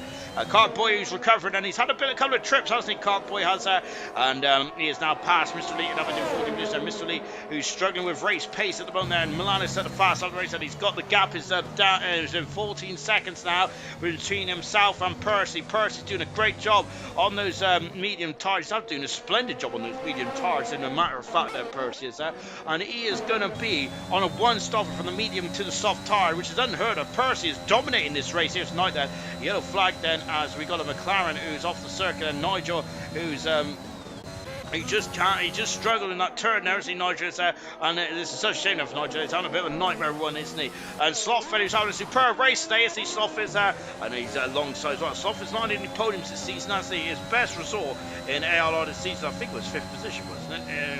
Yes, it was 5th position in the... No, it's 4th position, sorry, in the Hungarian Grand Prix.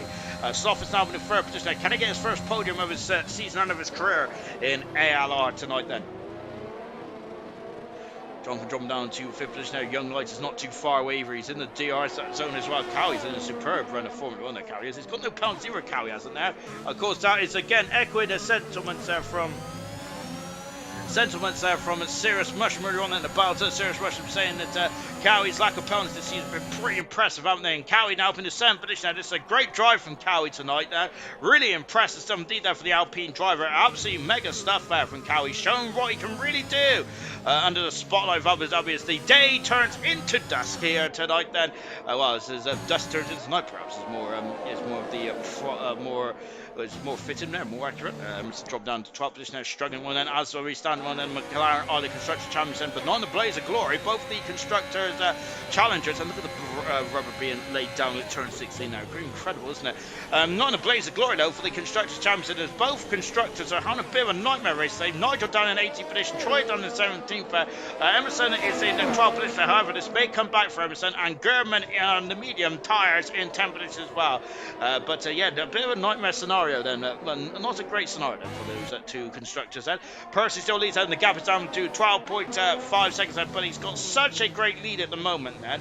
But we'll see how far he comes then when he comes into the pits, and I'm sure he is going to go into those soft tyres. And of course, you have to use 2 types of tyres. Yellow flag, and one is when the Aston Martins is come a crop. It's Gamers had issues. Pillars has left the session there. Pillars has left the session. That's not good at all. And we just got Lights has got past the other Aston Martin of Jonathan there, as Gamer is trying to recover down in 14th position there. Make that 15th now then. Jonathan is trying to come back out. Lights as well. And let's see what happens here. Not quite then, as Jonathan is down in 5th position there, but he's on 6 up out medium compound tyres at the moment now. And Clarkey tried to come back at Cowie then. I think it was a dead end of $1 short there from the Red Bull driver. He's pushed him out of action again. Goodness me, as Clarkey is trying to encourage Cowie to get a move on. Then Cowie, that's our 3-second penalty now. And I must apologise to Cowie then, because that's the good old commentator's curse there. So at the moment, we've still got 19 drivers remaining. However, I think Chazza is out of the race, and apparently he's 7 laps down there. So I think that we may say that Chaz is out of the Grand Prix, unfortunately. So both the drivers, 3rd and 4th in the championship, are not on a great end to their right into what have been a very stellar season indeed then. But those 2 drivers then, I think, are going to be looking into next season, looking very strong indeed. I'm getting very excited there. Emma Zaka pace could be a worry for next season. Serious Rush say Jonathan's got a 3-second penalty. Pillars is back in the session as well. Hopefully I haven't lost too much time then. And yes, it's going to be very interesting indeed then for Emerson. And down in 12th position, well, they're struggling to come through the field there, but both German and Emerson Well, Emerson in a bit more trouble than German at the moment, but yeah, both drivers and it's not trying for pace like them, but I wonder if it's the end of season feel. One driver who's really stood up in the seat of that car tonight has been the young lights, there's been Slough, and it's been Milan and Person. Well, that's not one driver, that's four. So Jonathan doing a great job as well. Pillar's also doing a spectacular job. Remember, Pillar started at the back of the field. He's having 6th position on there. Pillar says Cowie on a great job as well. Well, that's a lot more than one driver, isn't there? So absolutely shocking. I can't even count. Clarkey passes Cowie on the outside. I'm into 7th position there. Good 17. That Gamer is in the pits. And we've also got Slough, who's now dropped down into 4th position there because Lights is having the 3rd, and Lights is now on the podium side. But I've promised that I've not delivered. Now I'm delivering it. 3 seconds of penalties then for Milan, Lights, and Slough. No penalties for Percy. 9 seconds for Jonathan. That's crucial, I think. 3 for Pillars, Clarkey, and Cowie. Knowlesy and Gurman doesn't have any penalties. Notice Emerson. Chango has 3.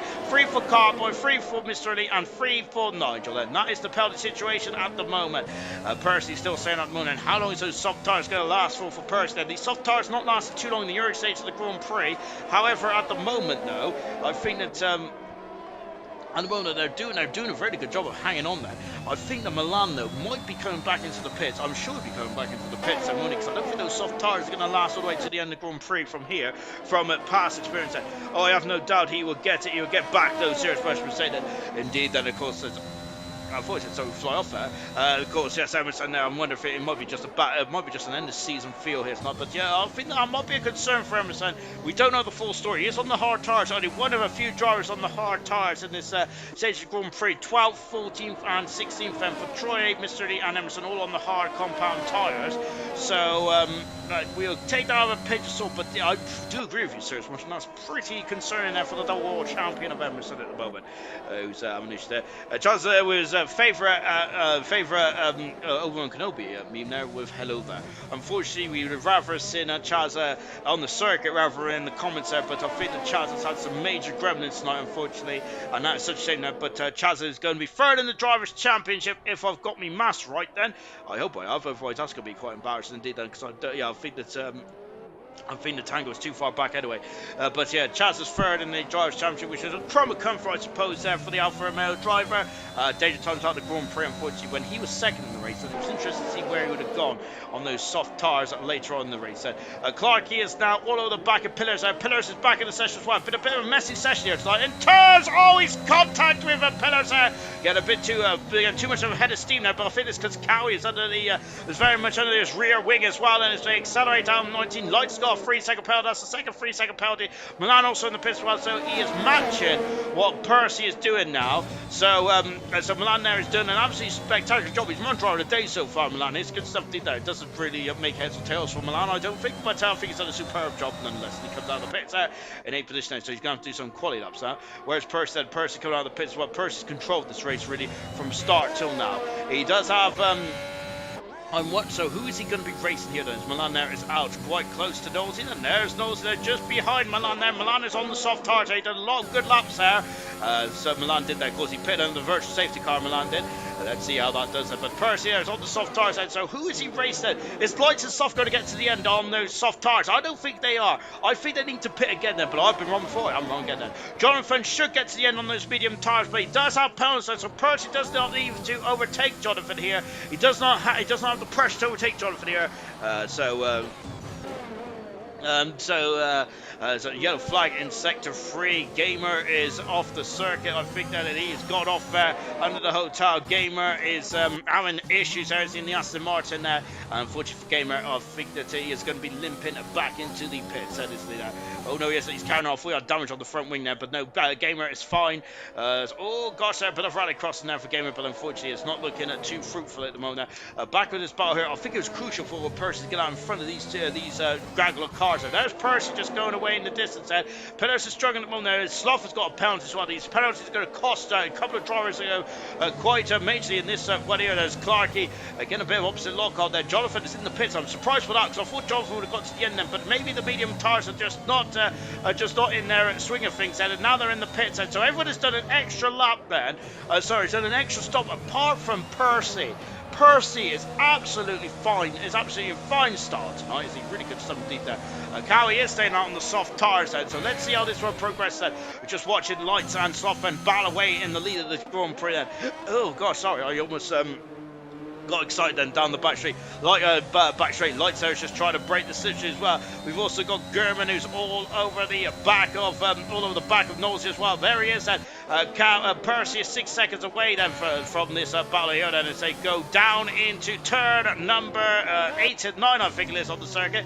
Accelerated away then, and I think he may have another try to share as well. And Sloth needs to get past and just absolutely propel himself up the road. And he is through. He is up into second. He's up into the lead of the Grand Prix. As Bromar is left for session, and that's not good. Then we've got a lot of session exits tonight, then, which is such a shame on the final race here tonight. German is fast at Knowlesy, but Knowlesy is coming back at him. Then because Knowlesy's having none of it, then he's alongside German. Then passes the McLaren driver, passes the world champion of ALR Gold, then, and up into 6th position. Knowlesy is then, so he's having none of it. Then it's not after you, sir. Jonathan on fresh soft tires as well. Then, so let's see what Jonathan can do in this later stage of the Grand Prix.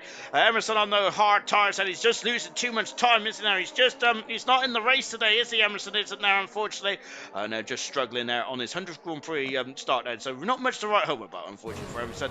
But of course, the double world champion who might be, it's going to be satisfied. This, oh gosh, and Sloth there getting a swapper on this. Well, it's Carries in the pits now. Sloth getting a swapper on now. Young Lights is now really. Oh, the Sloth is in the wall, and he's out of the race there. And he had a swapper in turn 1 then. And then the second swapper was too much. There's a huge smash there.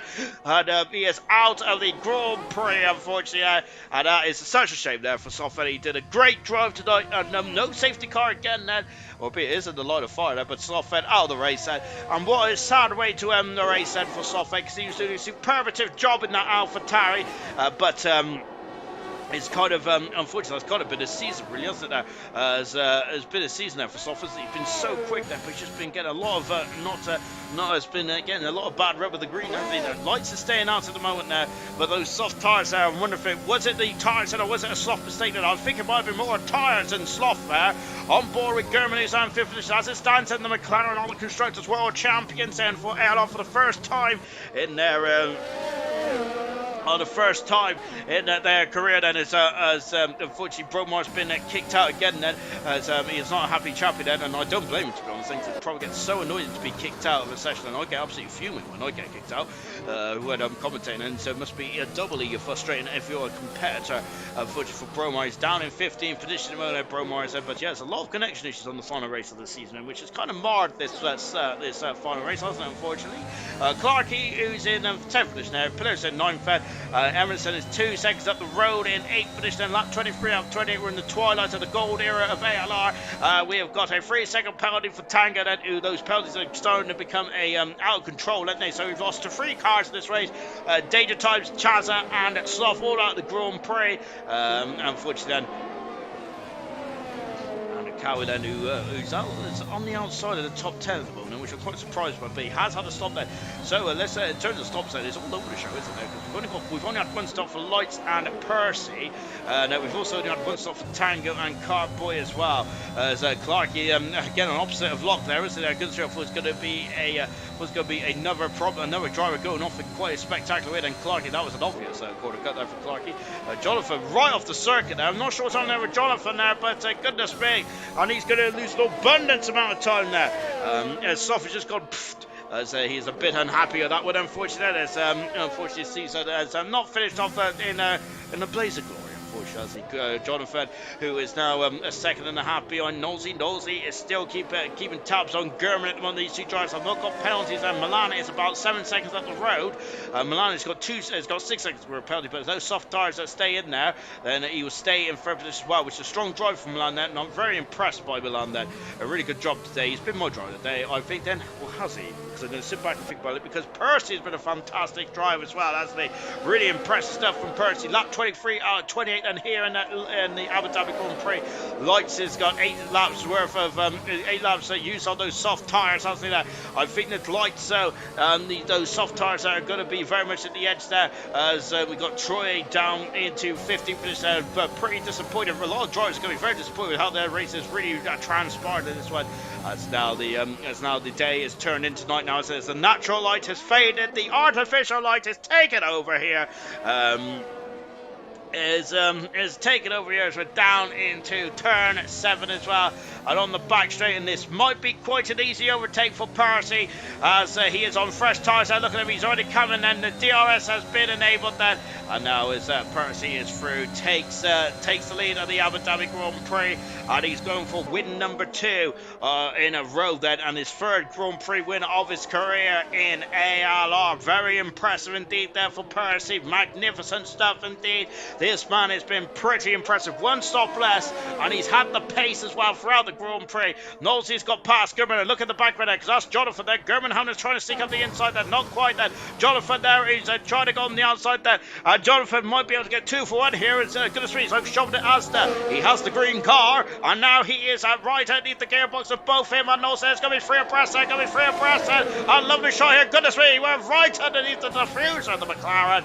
And Jonathan there, I'm not sure if he got himself boxed in there, didn't he? Jonathan did there, and unfortunately he couldn't make use of that speed in that Aston Martin there, and he's going to have another lap behind these two battling race-winning drivers. And the Jonathan, of course, a Grand Prix winner in his own right as well, 2-time Grand Prix winner to be exact there for Jonathan there, back in season 1 and season 2 of ALR. Goodness me, throwback, so I absolutely love it. And now on board with now back on board then with Jonathan, and he is putting the pinches now on at Knowlesy. He's on those soft tyres, of course, and Lights is on 10 lap tyres. I think he's trying to go to the end on those soft tyres, and it is going to be very much the edge of the performance of those soft tyres as well. Lights has said so. He's going to have to be very much Mr. Twinkle Toes, isn't he? Later on, in this one now, isn't it? Because Milan is hunting him down hand over fist, and it's Milan is now 4.6 seconds away. Then Milan going for 2nd position in this race. Mr. Elite's got a 3-second penalty, and I think that Mr. Elite's incredible race in that goal that is coming to an end then for Mr. Elite, unfortunately, here tonight. Mr. Elite's career in ALR, this is his 90th Grand Prix start tonight, of course, and I think that is the 3rd most highest there. Jonathan there, and look, Knowlesy, Jonathan, and we got to Carboys out of the way, so Jonathan up the inside then into turn number 8 and 9 then on the outside, so I got full caution here. It's a safety car with less than, oh goodness me, it's deja vu, isn't it, from the actual F1 world then. However, not in terms of the Drivers' Championship, it's not much up for stake then, and I'm wondering if this is a golden opportunity there for someone to really throw caution to the wind here. Can Lights get a free pit stop here, and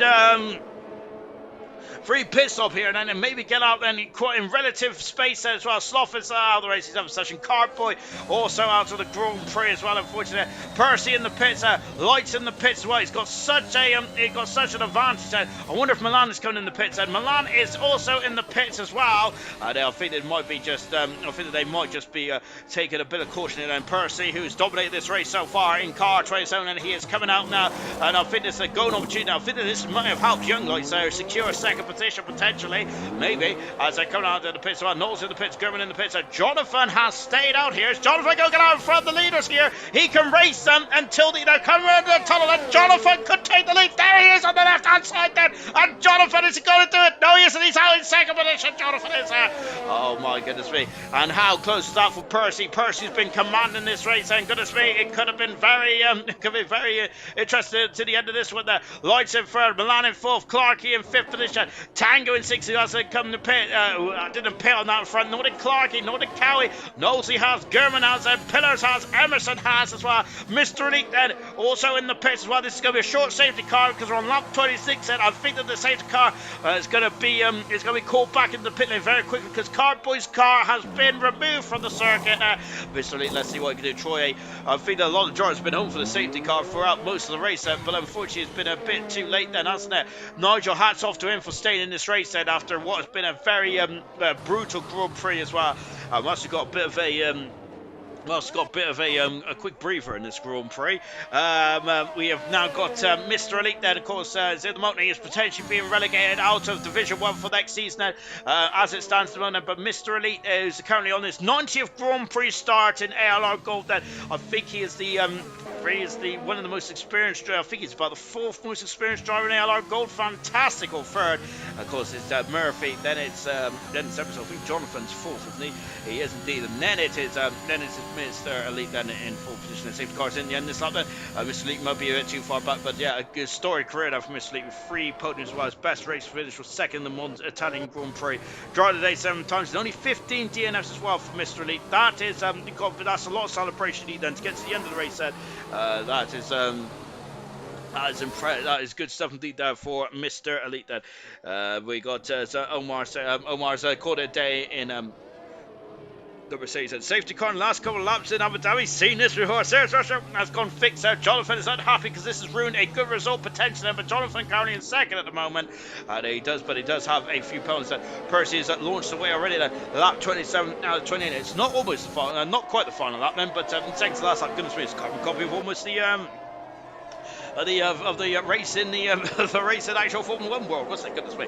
But now then on board, we got Tango who's on old tires, and he may be feeling the Lewis Hamilton sinking feed in here, as Tango is going to be under the cosh quite quickly here. Jonathan's already under the cosh as well, and he's had a superb race tonight. Jonathan has lights us all over the back of him, as is Milan and Clarkey. And Knowlesy's got past Cowie and moved over to 8th finish there. We've got yellow flags at one of the McLarens of Nigel, who is really can't wait to probably see the back end of this Abu Dhabi Grand Prix event then. And German trying to go on the outside them, and not quite at the moment there. And we've got a lot of slipstream going on then. Tango trying to defend then. We've also got Milan as well. I'm not sure where to look at, but we're going to look at this one here because it's Jonathan. It is Jonathan Lightson and Milan as well then. And Lights trying to go on the inside, trying to nerf Jonathan out of the way potentially, but Lightson has really bent the battling harness in there. And Jonathan has lost out. There's no DRS and there's no DRS until now at the end of this Grand Prix. Cowie is up in the 6th position somehow, and Lightson has got the inside, so Jonathan is going to go on the outside there. Milan has got through. Milan is through and up into a 3rd position is he. Yes, indeed. Don't lock those tires, ladies and gentlemen there. And Jonathan there is in a 3rd position, a 4th position there. Oh my goodness gracious me there. And now we have got and Milan is now in the 3rd position, has got a chance to get past the Young Lights as well. Clark in 5th, Cowie in 6th, Tango is now in 7th position. Emerson's moved up to 8th position. He's got past Knowlesy, Pillars and German somehow, or maybe I'm sure he was feeling Knowlesy and German at one stage. German is out of the points. Can Ferrari get to the top, get to the Constructors to position within position here? I don't think they can then. Or be it Emerson's up the inside, then Legend up the inside, and he has got the traction, he's got the purchase, he's got the position there. Emerson is now up into 8th position. Oh, because oh my goodness, Tang has spun the car. Pillars has gone off in sympathy. Oh goodness me. And gosh, the final lap, a bit of drama on the final lap. Mr. Elite won't be able to get some points on his final race in ALR Gold then. Yellow flag in 1 and 2. I think it's the recovering McLaren as well, as German is in 9th position on end. Percy's got a 2.5 second gap now on the final tour of Abu Dhabi. Brilliant stuff there from brilliant stuff indeed there for Percy tonight. He's absolutely controlled this Grand Prix. And Jonathan there, who is trying to defend from Clarkey. Oh, Clarkey there being shown his rear wheel there, as Knowles has got past Emerson. Emerson trying to get past. Young has got a penalty. I think that may have cost him. That's cost him 2nd position. That already cost him 2nd position there. So this is major problems. And we got a lot of trouble. Oh my grief there! And almost the 2 championship protagonists coming to blows there. And Emerson diving much later. Yellow flag then. What's happened there? It's problems there.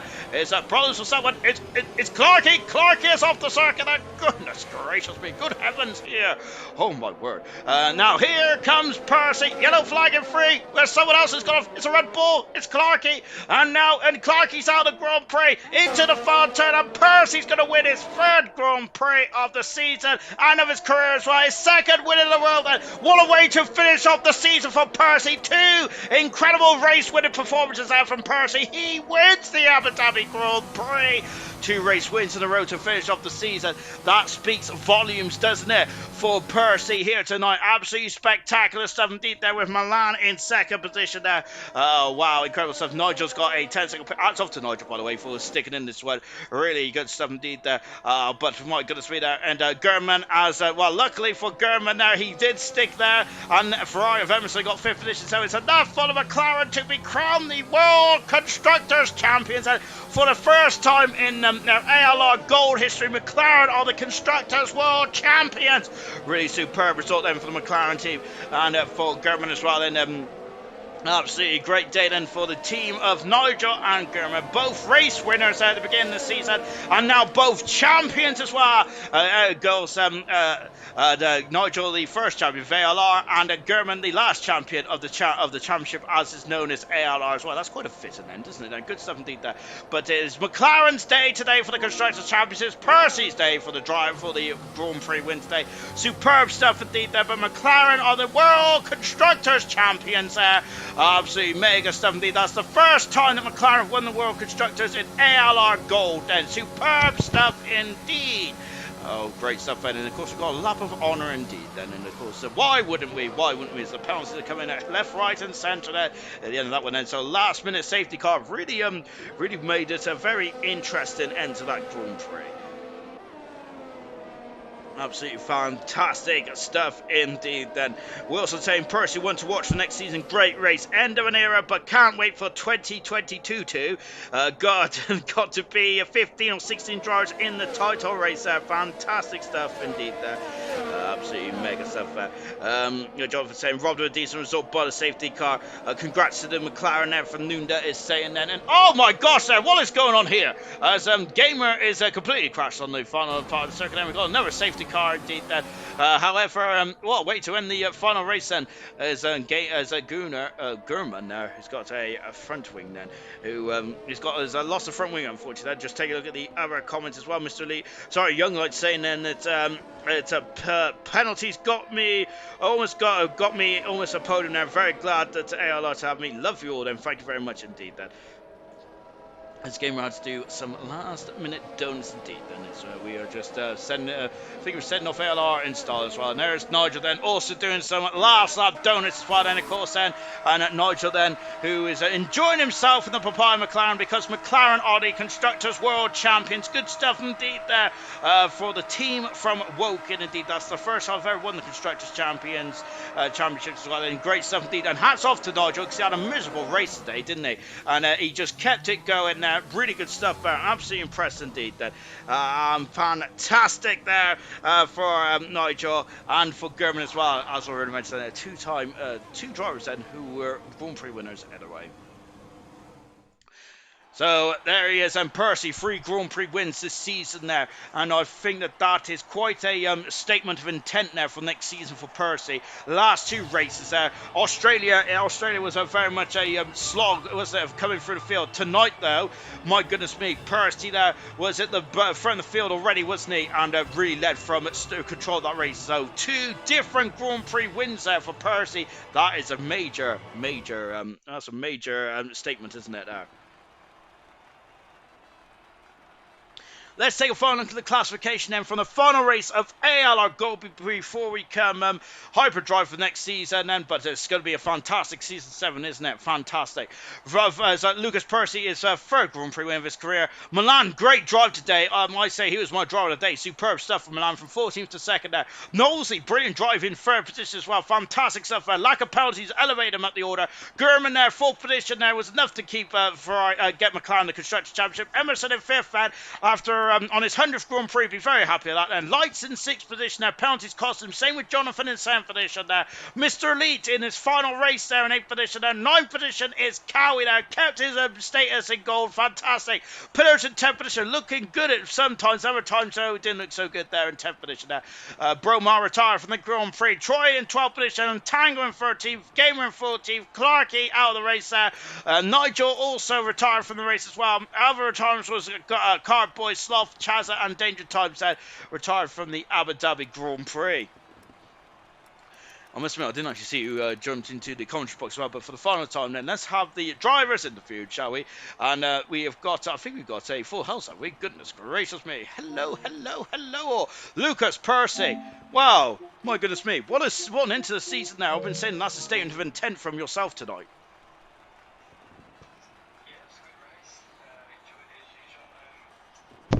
Yeah, it was a good race. Enjoyed it as usual.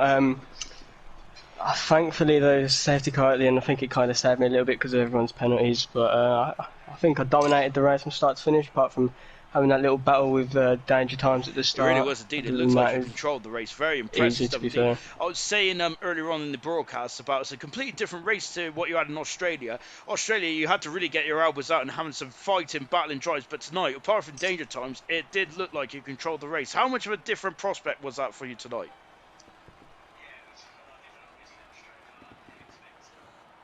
Yeah, it was a lot different. Obviously, Australia, I didn't expect to win that race, especially after getting the wing damage at lap 3. But yeah, today, yeah, as you said, completely different. Not really having to battle apart from It really is at the indeed. start, and Comparing it's to better Nico off like that, Rosberg when isn't he it? finished off 2015 in absolutely fine style, you've done exactly the same with 2 Grand Prix wins on the trot. How are you feeling going into season 7 then for next season? Then are you prepared to knock German off his perch?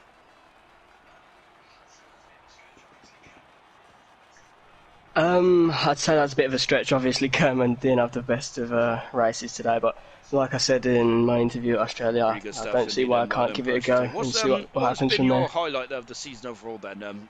Thinking about the drives that you've had in the All Out Gold. I'd like to say the win at Britain where I got that really big overcut, which I wasn't expecting, and then obviously Pillar's got that last lap 3 second penalty, which Yeah, that was gave an me the absolutely win. cracking race as well. I forgot about that. Fantastic stuff indeed. Then, well done, Perch. Today, superb drive, and I'd say that's a clinic in Grand Prix racing. Really good stuff indeed. Then, let's come to Milan then today. Milan, you've been my personal driver of the day today. You were superlative, absolutely cutting through the field quite impressively indeed. Then, you was on an alternative strategy with Percy doing the one stop. He was very aggressive going on a soft tire in the middle stint and in the end as well. Was you thinking about staying out to that final safety car period?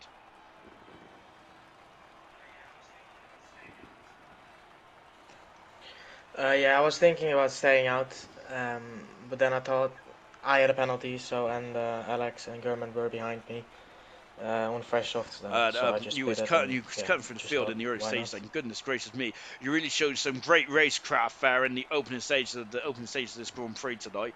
What was your favourite overtake? I got to say, you must have had a few there.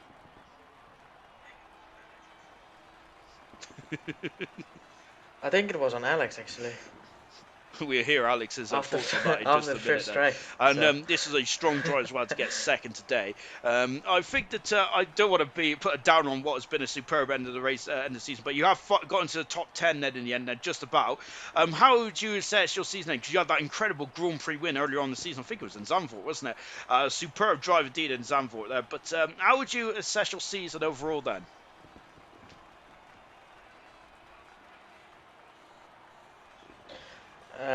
well, I'm not happy on how I performed in the last few races. I had too much incidents for my doing. Um, And so do yeah, you think I'll do you give it a think that five. there's room for improvement? Do you think you can go into the winter break then and really recharge and come back fighting fit next season?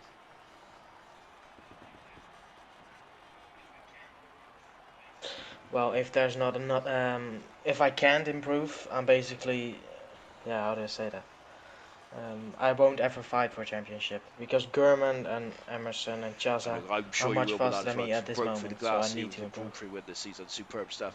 And yes, it's been a bit difficult, but overall, I think that that win though has elevated you to a next status. So sure. So you think you know how to win now. I think a few more's coming. Do you agree with that? Really good stuff. Well done, Milan. Fantastic I stuff hope today. so. And let's come to Nosey, who I don't think I've spoken to this season. Then, Nosey, your third position today. Then I think a superb drive for yourself and the Williams team. And was you expecting that podium result tonight? Because you was looking very strong in qualifying, fifth position there, right behind your teammate.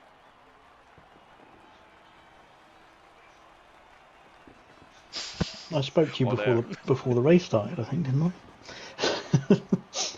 No, I haven't been on the podium, put it that way. No, yeah, I was expecting to do better than I did actually at the end as well, without the penalties and things. I was had the incident with can't remember who it was now, but I It really literally just was don't indeed. remember That any of that Milan race. mentioned about But it was his a really good overtake race on overall. you towards, I think it was halfway through the race then. Have you got any comments back to Milan on that one? Because I must admit, I think I missed it on stream. Brutal. And I and don't in the end, remember it. Sorry. overall, then of course you've been a bit of a spectator then on the outside of gold. Then who's been your like favorite driver to watch over the course of the season then, and who's been impressive for you?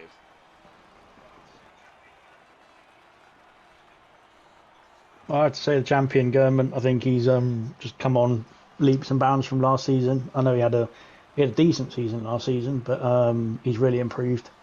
And just credit to him, he's got the most wins. He's got everything sort of covered in the bag really, in terms of the points that he needs. And I think fully deserves to be the champion. And One more it's nice thing, that somebody's taken it off Emerson you've been a finally. spectator for most of the season. What is the future for you going into next season?